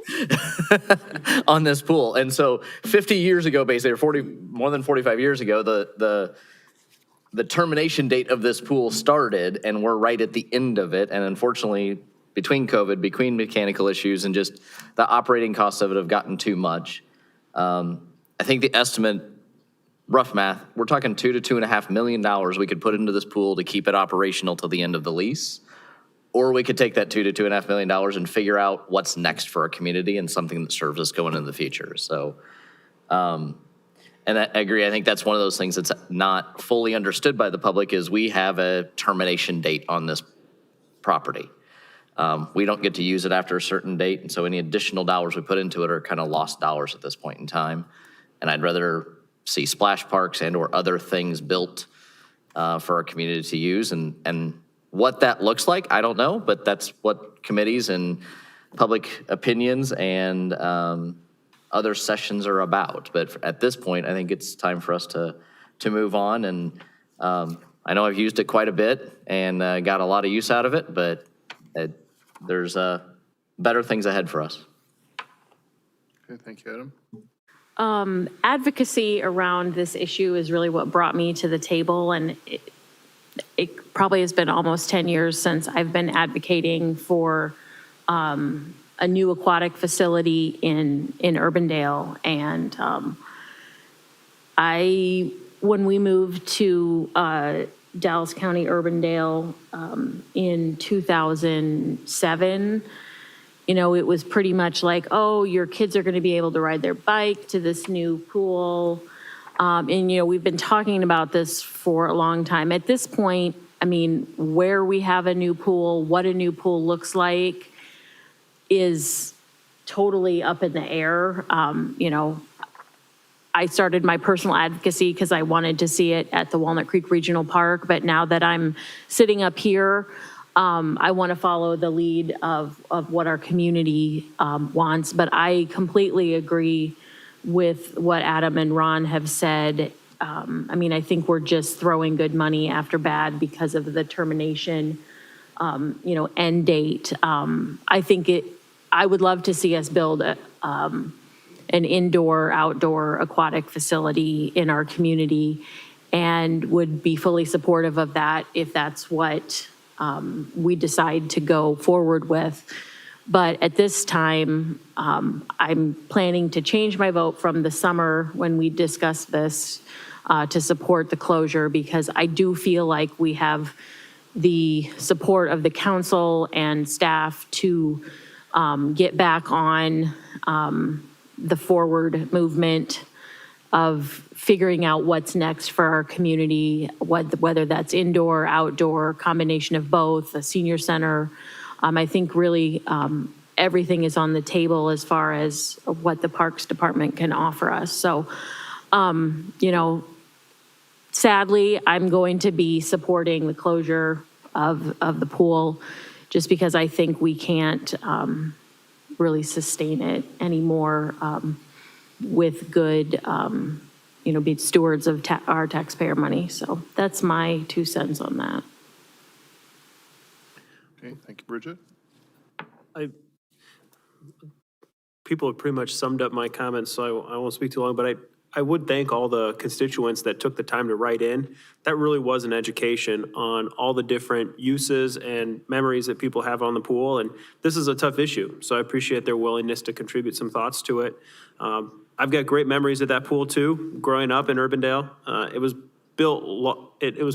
kind of halfway through its life when I was a kid, and enjoyed that pool, but had a lot of good memories there. But I think, as the other council members have said, we're at a hard end date on this facility, and I think putting more money into it at this point for 2 or 3 more years worth of use just doesn't make sense. I think this is a turning point where we can really assess what the future of our aquatic amenities look like in Urbandale. So I'm going to support closing it as well, and look forward to what the next generation of kids in Urbandale get to enjoy. All right, thanks, Adam.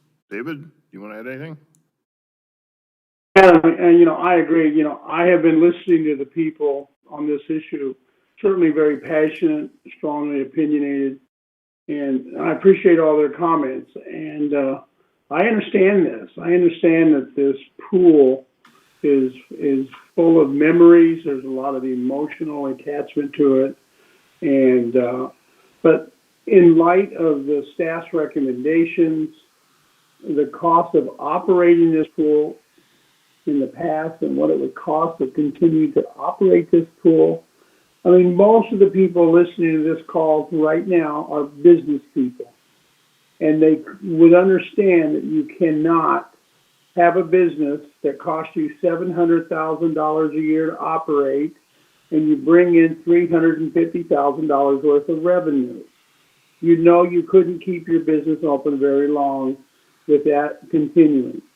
And that's been continuing here at taxpayers' cost for the past 8 years. And based upon what the staff is telling us and projecting to us, that's going to continue for the life of the lease, which is only 3 years away. And quite frankly, for me, the straw that broke the camel's back is when we got the bad news that we've got environmental issues and problems with this piece of property. Apparently, we've got a fuel tank that's been leaking fuel into the ground, and the EPA is now involved, and there's going to be quite a bit of cost of digging up a tank and remediating the damage to the soil. So with only 3 more years of lease to go, there's really nothing to be gained, I believe, by just continuing to pour more money into this pool. I thank everyone for their passion. I thank everyone for their input. But come on, at the end of the day, we're all business people, and we just can't continue to operate this pool with these kind of losses. Thanks, everyone, for their participation. All right, thank you, Dave. Yes, motion. Well, Can I yeah, make another comment? Yeah. Okay, So I'm gonna make a few comments. Okay.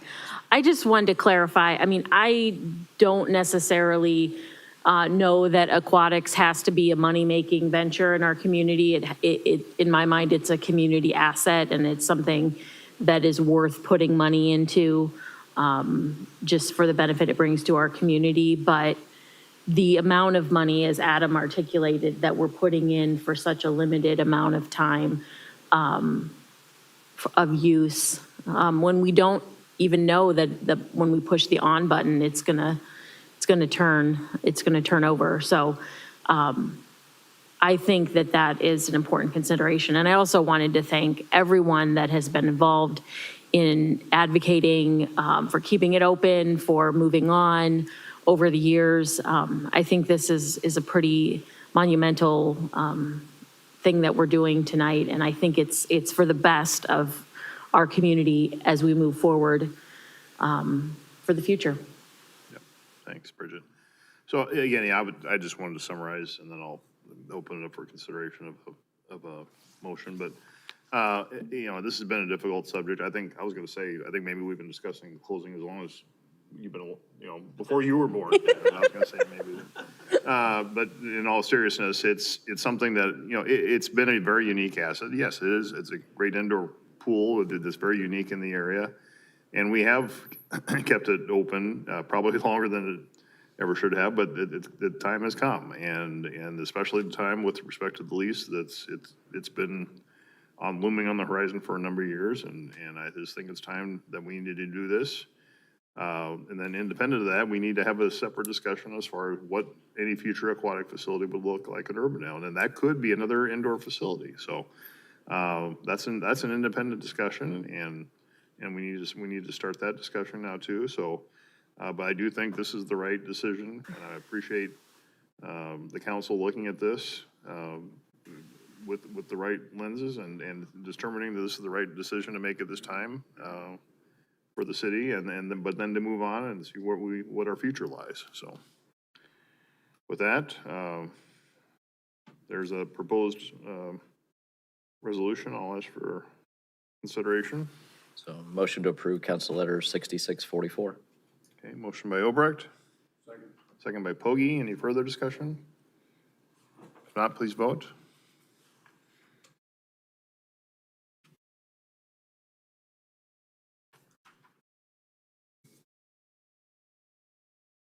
Okay, thank you. That passes. And again, I also want to thank the folks that you took the time to speak tonight and also to email and call. We've had, again, a lot of participation by the public on this, and that's what should happen too. So I appreciate everybody's perspective on this, and thank you for everyone for being respectful in your comments and pointing out all of the issues related to this. All right, we will move on then to item 9.2. That's to consider the 20AD agreement for the Valerius Elementary School parking lot and open play field. And to introduce this item is our Parks Director, Jan Herkey. Jan? Mr. Mayor, members of the council, tonight before you, the Urbandale School District approached staff a number of months ago in discussion about the Valerius Elementary School. They will be demolishing the current school and rebuilding on this same site. And as you know, at that site, there's limited space. So they approached us about the opportunity or the idea to be able to extend their parking lot onto park property.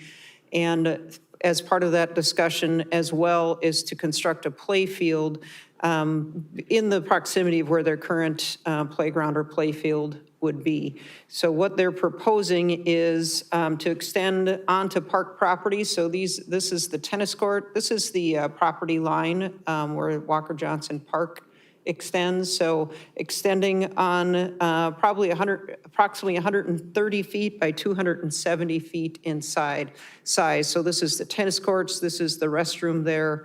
So this would be the extended parking lot. And again, what they are proposing then is constructing a play field approximately 120 feet by 250 feet. We have discussions with city staff and with AJ, and as you know, Walker Johnson is one of our highest used parks, the tennis courts, softball complex, and so forth. So we think this would be a benefit for our park patrons as well to be able to use this parking lot.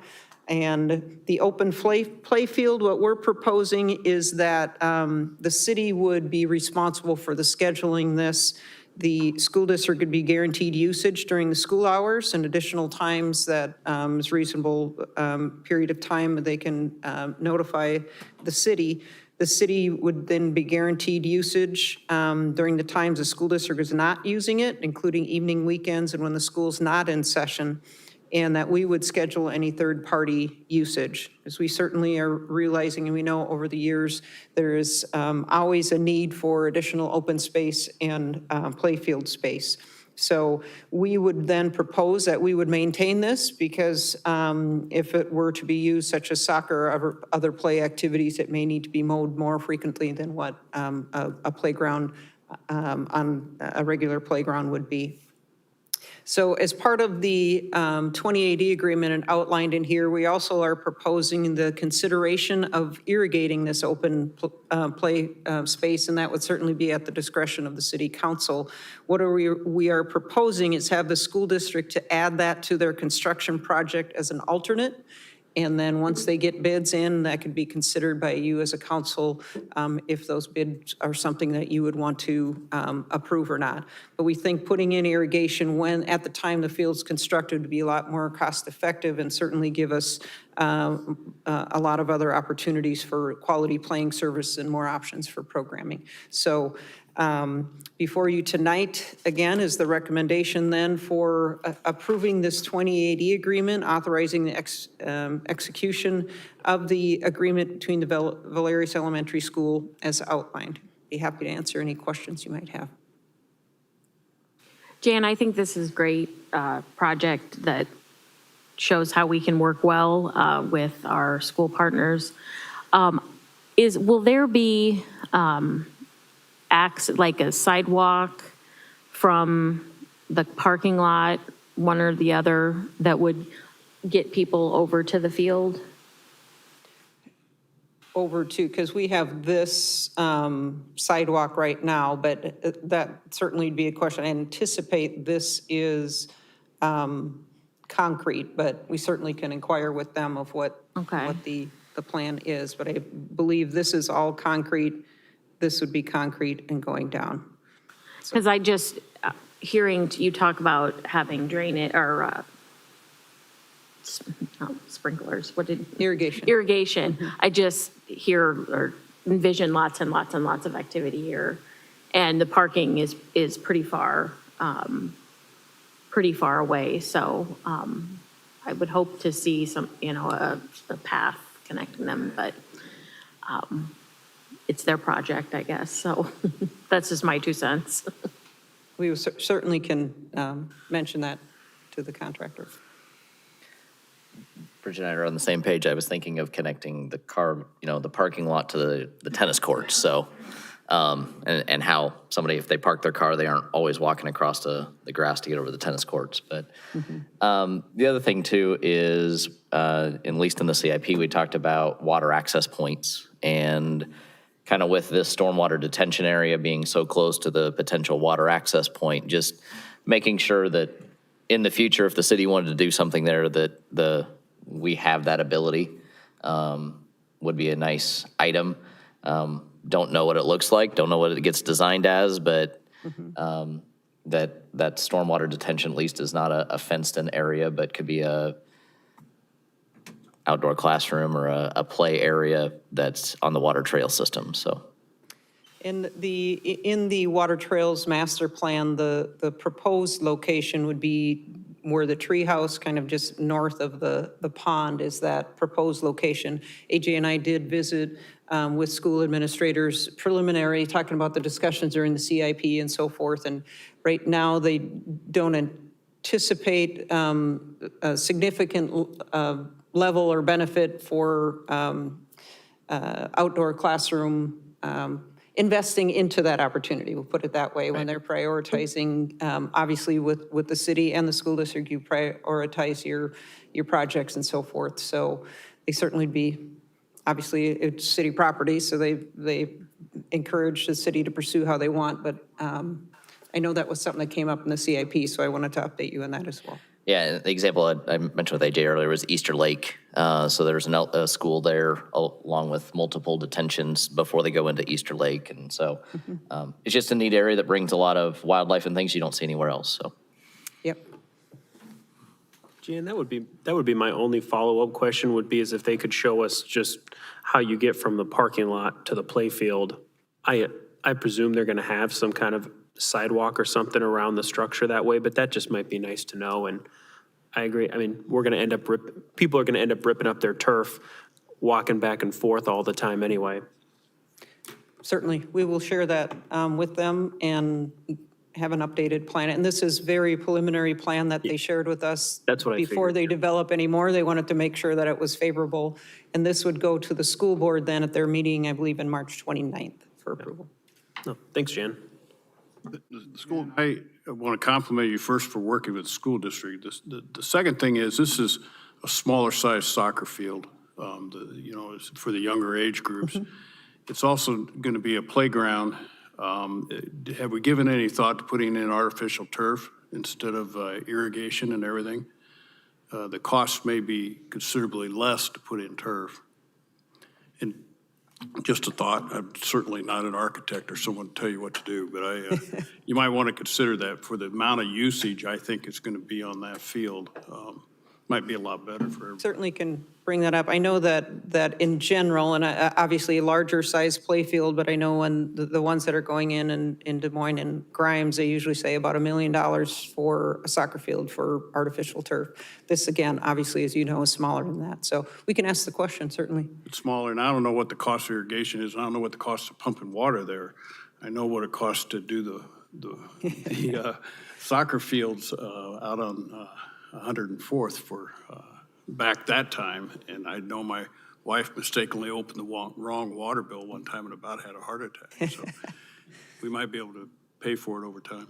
Yeah, they threw out a number anticipating maybe about $90,000 for irrigation. But again, you wouldn't know that until it's bid, so we certainly can ask that question as well. Ongoing annual maintenance, I think is what you're getting at, and a field that size is 600,000-ish, artificial turf, so. I don't know, it may work.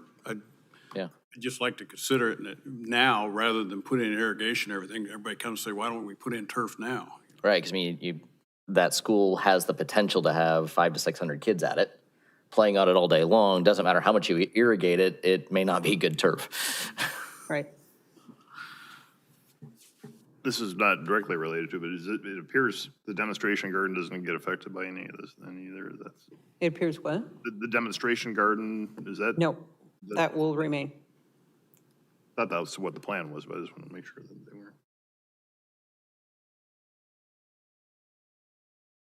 All right. Any further comments or questions?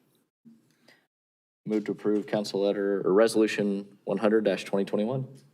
Motion by Obrecht, second by Caduce. Any further discussion? Not, please vote.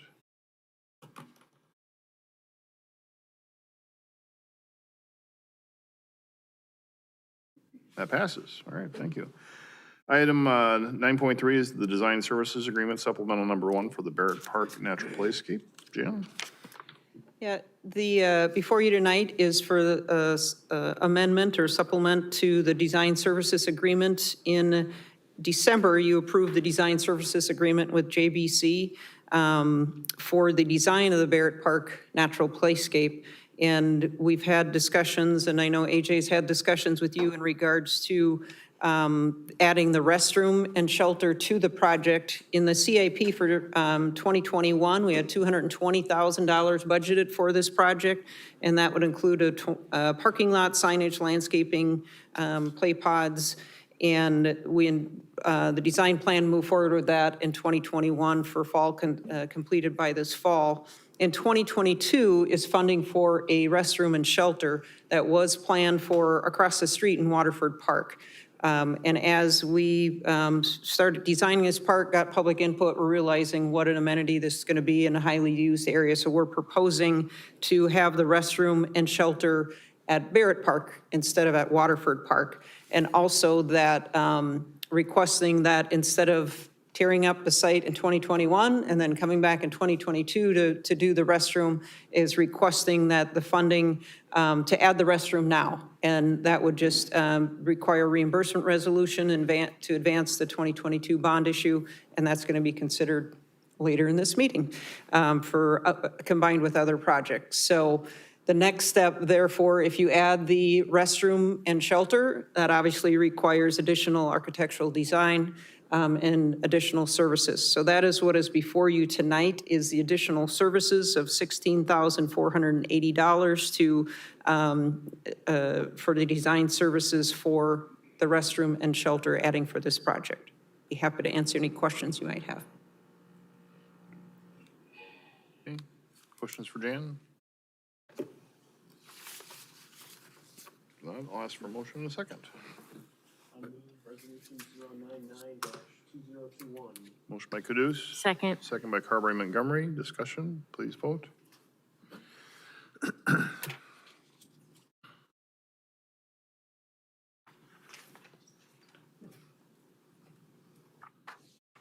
That passes. Thank you. Item 9.4 is to consider the general obligation bonds redemption for series 2011, 2013A, and 2014A. And to introduce this is our Finance Director, Nikki Lamb. Nikki? Yes, mayors and members of the council. Before you tonight, this is a procedural item to go through and put notice of call for the redemption of the 3 bonds. This is part of the current operating budget to use the local option sales tax proceeds from Polk County to go ahead and retire a total of $6.42 million in existing general obligation bonds. As the mayor introduced, Series 2011, which has $2 million remaining, 2013A, which is $1.75 million, and 2014A, which is $2.67 million remaining. These items are eligible for call and would be called and paid off on June 1st with our normal timing of when their principal payment is due anyway. So, happy to answer any questions on that. Okay. Any questions?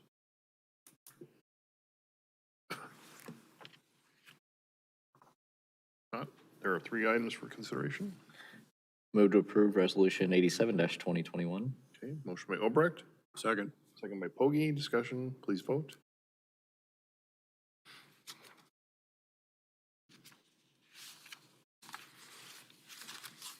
That passes. Move to approve resolution 88-2021. Motion by Obrecht. Second. Second by Pogge. Discussion, please vote.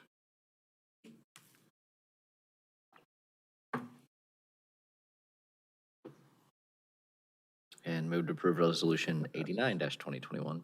Okay, motion by Obrecht, Second. second by Pogge. Discussion, please vote.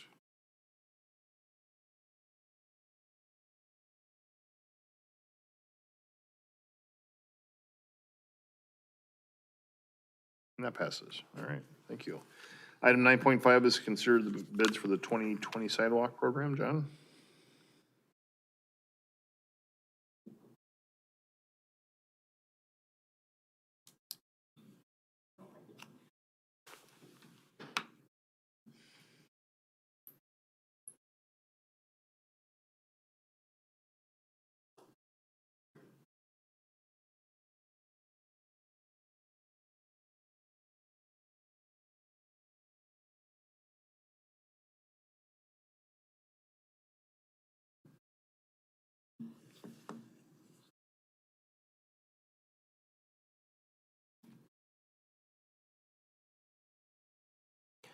Okay, there. Thank you, Mayor, members of the council. This is our bid tabulation for our 2020 sidewalk program. It was on March 3rd that we received 6 bids on the project. The low bid was from Caliber Concrete in the amount of $64,209.80. And the low bid is approximately $38,000 or 37% below the engineer's estimate of $102,000. With this project, we'll be doing sidewalk repairs at 185 locations. 6 of those locations are the city's responsibility, and we're looking at this work completed by September 24th. And the map is just going to show the purple dots that show all the different sidewalk repairs. We've got Douglas Avenue on the top here and 86th Street on the left. So all of these repairs are basically in the southeast part of the city. With that, I'd be glad to answer any questions.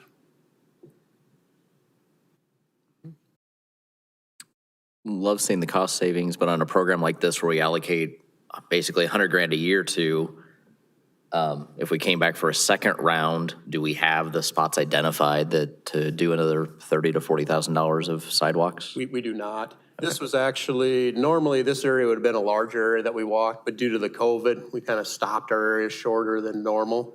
And really the 100,000 is just kind of call it a rough estimate. We sent out or flagged approximately 360 locations, so roughly half of them got repaired by the property owners. So you really don't know how many will get repaired by the property owners and how many of the city will have to do as a part of this project. Okay. And then when it's all said and done, we invoice the property owners for the amount that the project was. So we may have like 100,000 budgeted, but we get a lot of that back from the property owners after the work is done.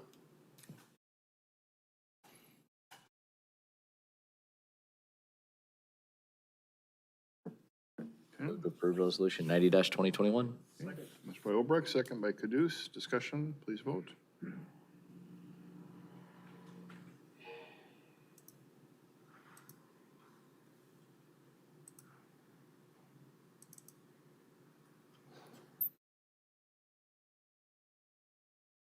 All right, thank you. That passes.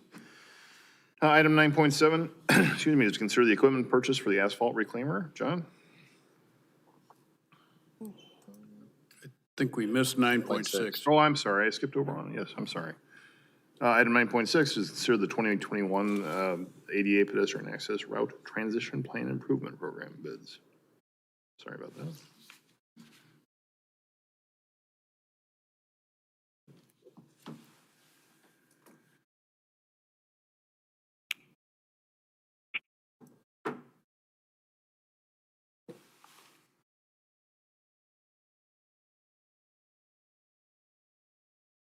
Okay, this is our bid tabulation for our 2021 ADA improvements program. It was also on March 3rd that we received 5 bids for this project.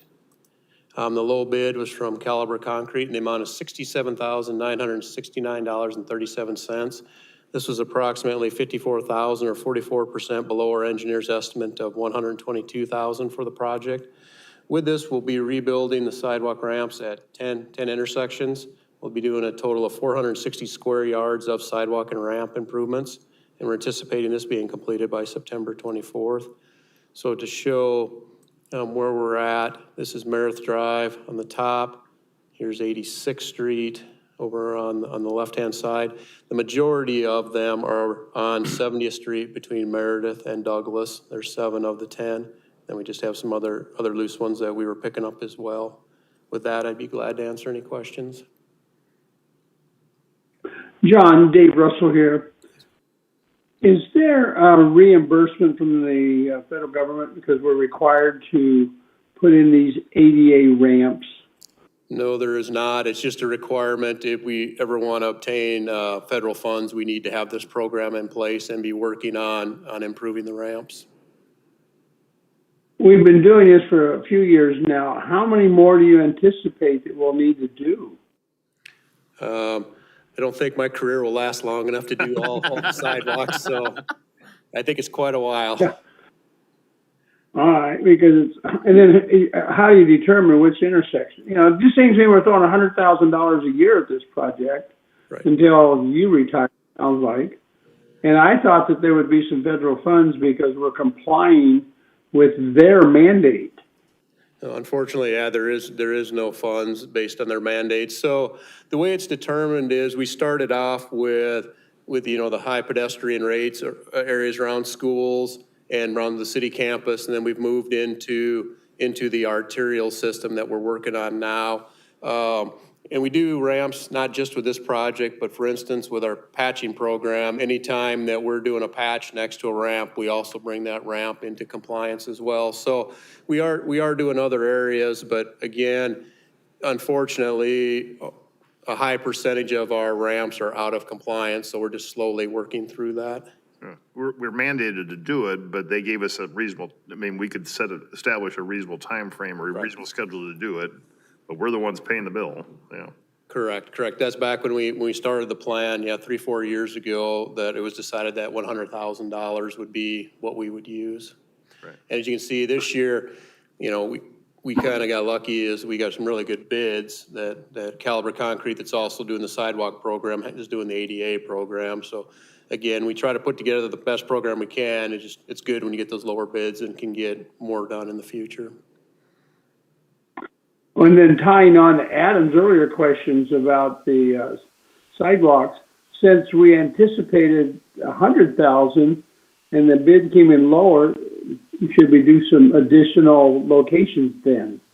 We could. I think this would be difficult just from a staffing level. It takes quite a bit of time to go out and survey all these locations, do the design, and I just don't know if we'll have time. We just don't have them already pre-designed that we could throw a few more in. It would take some time. That's typically something we use the interns during the summer to help. They go out and survey the locations. Then in the fall, we work on the design. Okay. All right. Yeah, I see them slowly starting to pop up all over the city now when we're out walking. And, it is nice to see that we're redesigning those to make them accessible for handicap.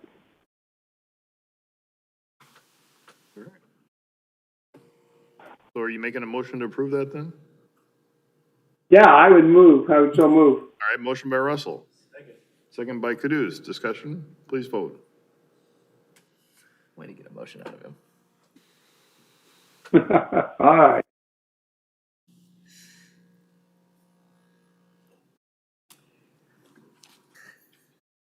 All right, that passes. Now item 9.7 is consider the equipment purchase for the asphalt reclaimer. John, answer any questions if there are.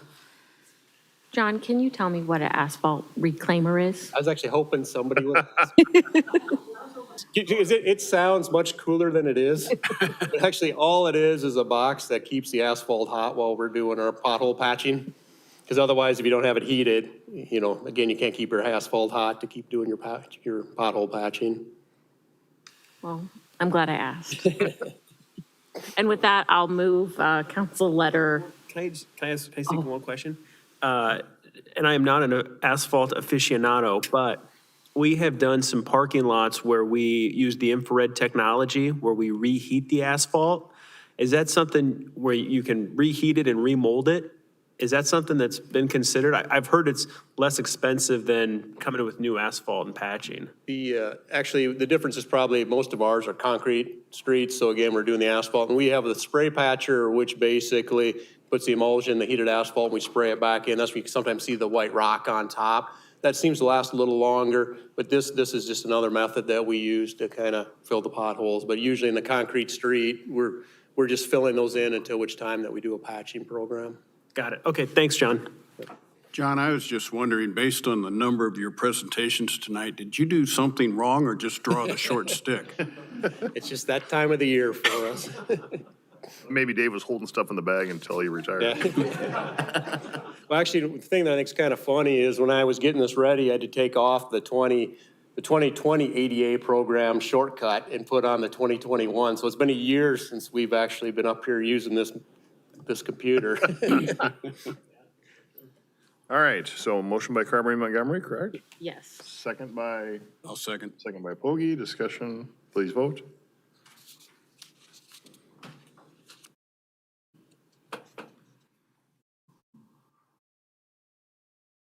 All right, that passes. Item 10, mayor and council items. Ron?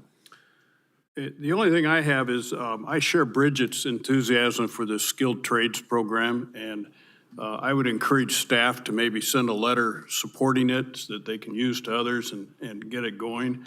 I know there's really a desperate need by the contractors just trying to find help.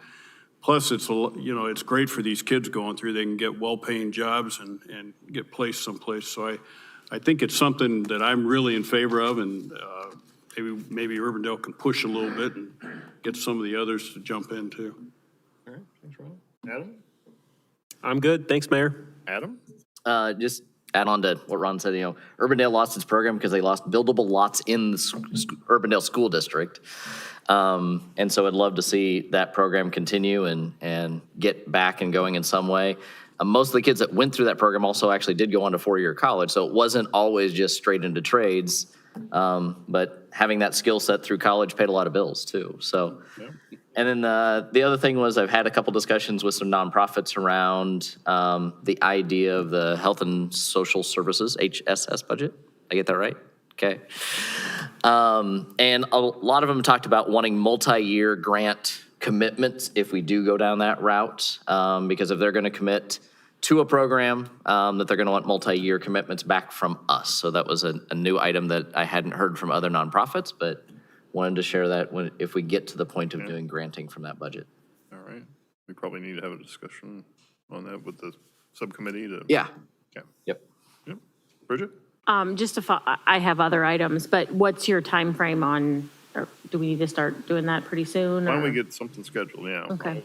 We'll get something scheduled with the three of us maybe and Okay. the staff to start talking about that. Great. I just wanted to ask AJ what the time frame perks up for us on this skilled trades program would be in terms of us taking action. The proposed timeframe.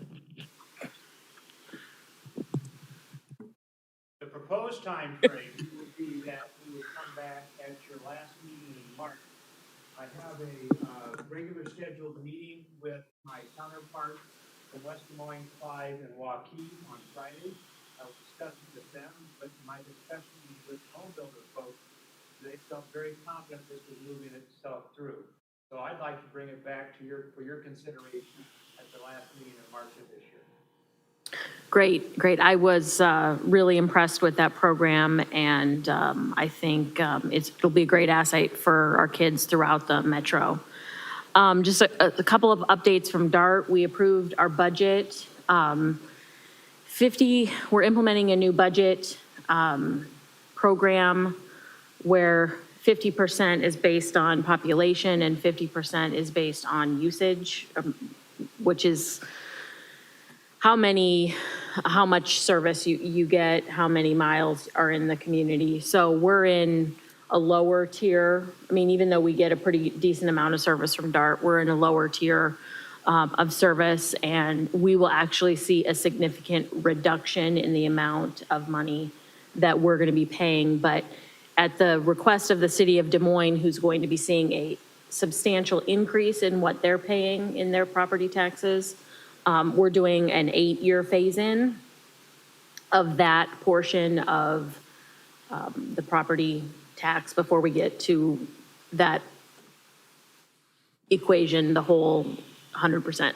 So long story short, Urbandale residents will see a 4-cent decrease in their DART levy.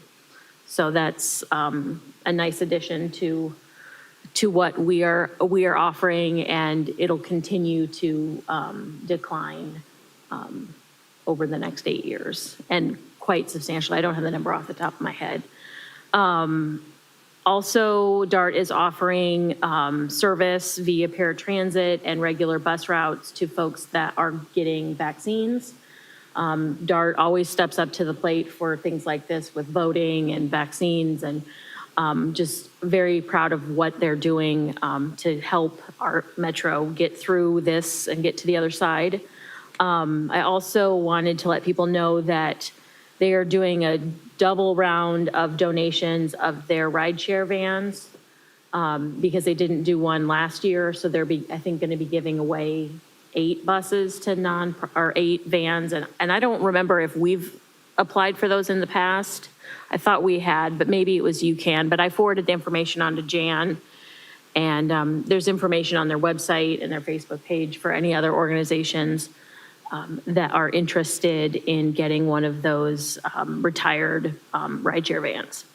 And the last thing I wanted to bring up is I participated in a roundtable discussion today with Angela Connolly from the Polk County Board of Supervisors and Deshara Bohannon from the Ankeny School District related to affordable housing, and it was sponsored by the Greater Des Moines Habitat for Humanity in celebration of International Women's Week. And I just want to see if we can revisit the broader issue of creation of affordable housing in Urbandale. I think it's really critical that we start figuring out how we can be proactive in terms of getting more workforce housing, both rental and home ownership opportunities in our community. There's just such an interplay between economic development and workforce housing, transit, public services, that I feel like we really need to start being proactive in terms of figuring out how to get developers to want to come to Urbandale. I know land is an issue, but how can we overcome what the obstacles are? I just want to continue to have that discussion, and I'm excited. The NFC has started to lend. I don't know if anything's closed yet, but there'll be an event in April that the NFC is co-sponsoring with the library. Well, it's not affordable per se. I think, going into our older neighborhoods and, refreshing that housing stock and keeping it quality is part of that overall strategy of us keeping our community thriving. So I don't know how we go about digging in deeper on that issue, AJ, but just add it to your list. He's right. So with that, I think that that discussion is going to be edited and put up, and I'll share it with you. But it was a really, really great discussion of kind of the interplay of city, county, and school districts and how they all really need the same thing for their constituents. Stability in housing is critical. Yeah, in conjunction with, thanks for pointing that out, but yes, it is. I mean, in conjunction with what we did for Little Sloss, I can't remember the number, but I think it's at least 12,000 units short in Polk County area. Yeah, I mean, that, it's 2 years old now, the Polk County Housing Trust Fund study, but, we've offered a few units to the cause, but we are, as a metro, woefully under the amount that we need if we continue to have the development that we want to have as a metro, whether it's Amazon or more corporate campuses, you name it. We need all sorts of housing. So, yeah, I agree. And, you know, it seems like most of our developable lots are probably in areas that, well, I mean, the greater need would probably be in areas where we need to be, find some infill situations or, you know, just be creative on how we get it done, but. So yeah, I'm ready to get creative and put my thinking cap on. So hopefully AJ and Curtis and everybody is too. We have it as a strategic priority. I know we've identified that, so. All right, David? I'm good, thanks. Okay, thanks.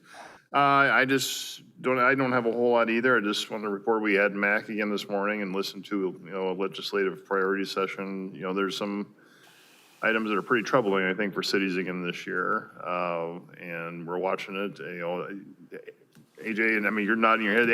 Particularly, the one that probably concerns me the most is the police funding bill and how that might have an impact on how we budget and the unintended consequences of, you know, if we have, you know, based on, I can see where we could have a reduction in our police budget from year to year and run afoul of that possibly because of staffing or whatever, or grants.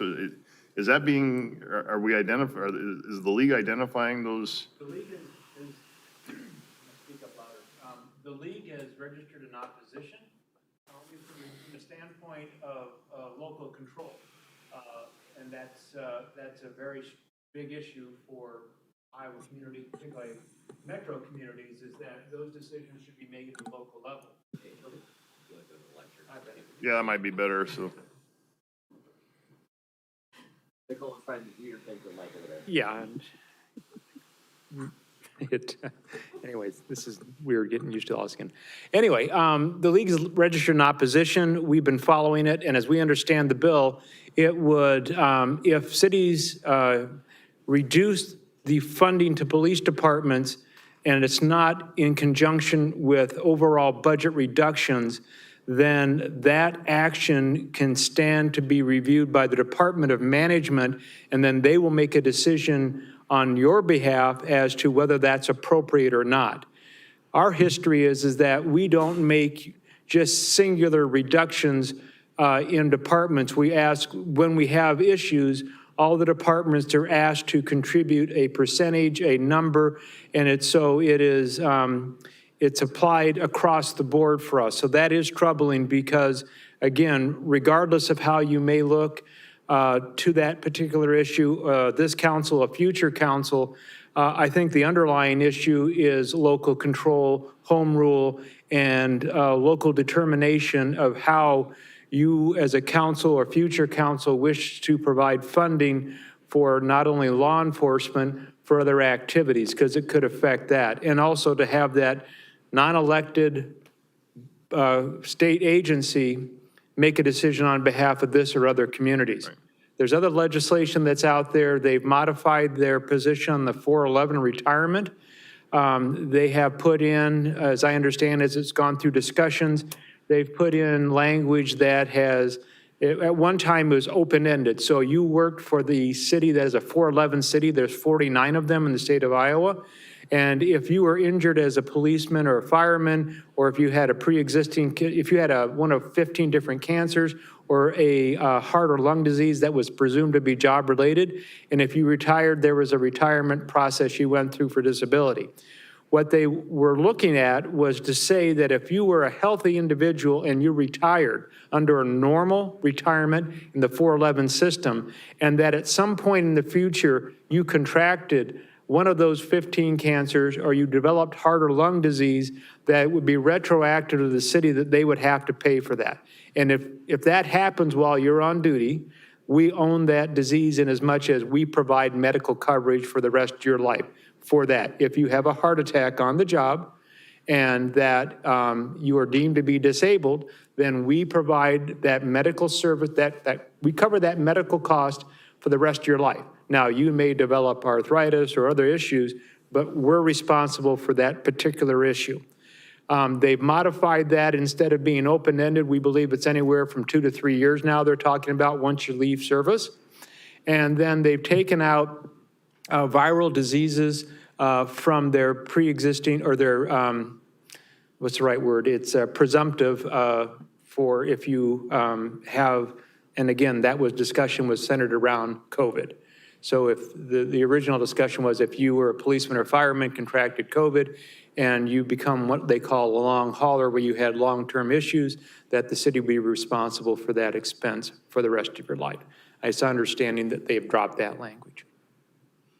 I'm trying to think of anything else that they're up to over there. I have the latest, Tom Cope from Johnston does a great summary, and I have the summary, the latest summary. I think we circulated, Dave and I circulated that last month, so I'll get that circulated around so everybody can see the latest of what we have. So. And the first funnel was last Friday, and so there were a number of bills that dropped off, but there are still, the second funnel I think is, gosh, I think sometime late March, and then the items that are exempt from that are obviously budgetary items that could affect a lot of things. Yep. So we're continuing to monitor it, and those are the big ones that I'll give a big shout out to John Conyer, because he worked very hard on doing an analysis on the 411 that we sent to our legislators and said, here's the impact on us.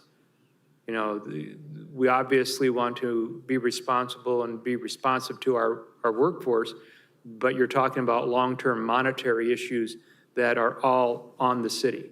Because if you recall, the state of Iowa does not provide any financial assistance or funding for the state retirement system. That's under their control. Did you hear back from any, turn my mic off. Did you hear back from any of our legislators? I have not at this point in time.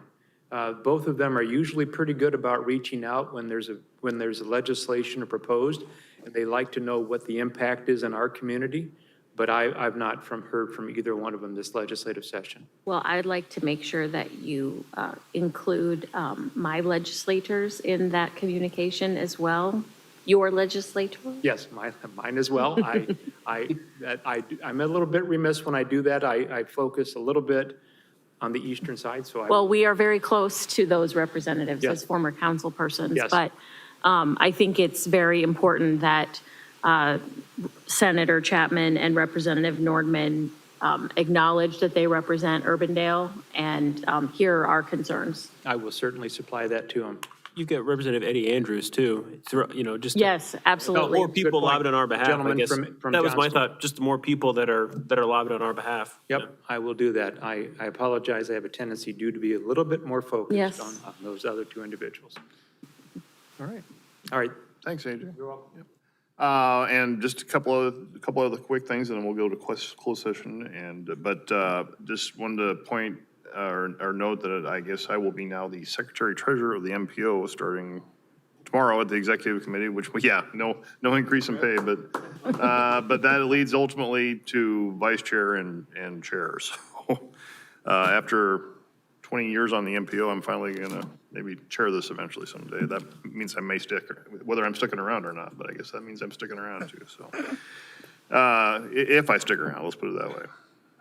But noting that, I'll at least be a Secretary Treasurer this year. And I got an email from Derek Zarn, our Communications Director, as I was sitting here, just was reading this, and he said 3 University of Hawaii at Manoa Schindler College of Business graduate students from the Master of Accounting program took home the top prize, and Nikki, you probably know this, in a national competition sponsored by the National Association of Government Accountants. They won the 2020 Government Finance Case Challenge by creating a citizen-centric report about Urbandale. And Nikki, you want to comment any further? I would tell you that. So this was the AGA is the Association of Government Accountants, and we got reached out to former classmate of mine from UNI. So she tagged of, hey, would Urbandale be willing to be the study subject of that? So I agreed to that last spring, and then we did judging. So Derek, myself, Jerry Holt, Kim Kiesler, John Conyer went through 2 rounds of interviews, interviewing. You didn't go to Hawaii for the interviews, though, did you? Had that been part of the presentation, I 100% would have done that. So we had, I think that there were 16 entries, and so they split them up amongst all of us. We went through a first round. There's a graduate section and an undergrad section, and so we picked a winner, or our rankings for those, and then we went through a second round, and so they, it's always interesting to see how a college student views what we do. It's actually was super entertaining, some parts of it. And then they had to submit a final presentation with a 25-minute video. I'd be happy to share the link with you. I did request that of the winning. I think I have it. It's really actually very well done. So they did a mock council meeting as if they were all council members and stuff. It was actually really cute. So, Cute's not the right word. They did a very nice job. And then they present a 4-page document that's supposed to summarize. They had very specific criteria that we had to judge them on and go through that process. So yes, I volunteered to be part of that, and then hoping that we would get a interesting product back, and we did do that. That wrapped up right in the middle of audit, so it kind of like, yay, we're done. And we do have that and have their contact information to recognize them. What exactly was the deliverable? It's a citizen-centric report, and so it's supposed to be 4 pages, and each page was like, here's the demographics, and here's a welcome from the mayor. They pilfered lots of pictures of you. It was Fun to see. yes. So we'll send you, and the video of them doing the council meeting was really cute. They did a nice job. So they produced it themselves and everything, even with COVID and everything. A lot of them were remote. It was well done. So we did that in the fall. Great. Well, I would be happy to make a motion that the finance director and the council, Could go even the present mayor, the should go award. to Hawaii and meet these people and I thank think it'd them be for excellent. doing this. So, Formally received the report. there we go. yes, that's right. City's behalf. Yes, I'll pretend I don't have the link already, and we need to go have them perform it live. Unless you got into Mickey Slush Fund. No, We're we sure didn't there's say enough that. in there. I went 3 years ago. It's about time to go back. I'd be totally up for that. So yeah, Well, it good was job. fun. It was a fun process. Well, that and- certainly sheds a good light on us too, so good job. Yeah. Good job. All right, that's all I had, so I'll ask for a motion in a second to enter into closed session for item 11. So moved. Motion by Poggi, second by Caduce. Discussion, please vote. David, you have the separate link for that closed session, correct? Yes, I'll jump on it next. Or, Another link in the other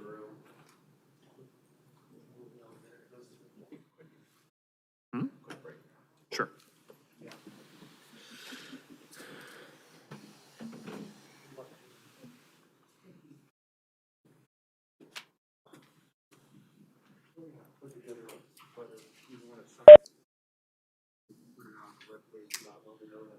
Okay. All right, thanks.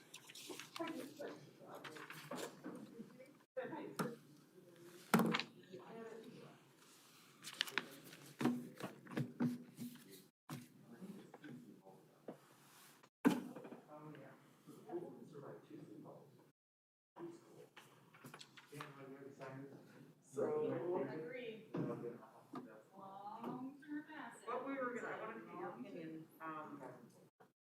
for sending out sending out to the council.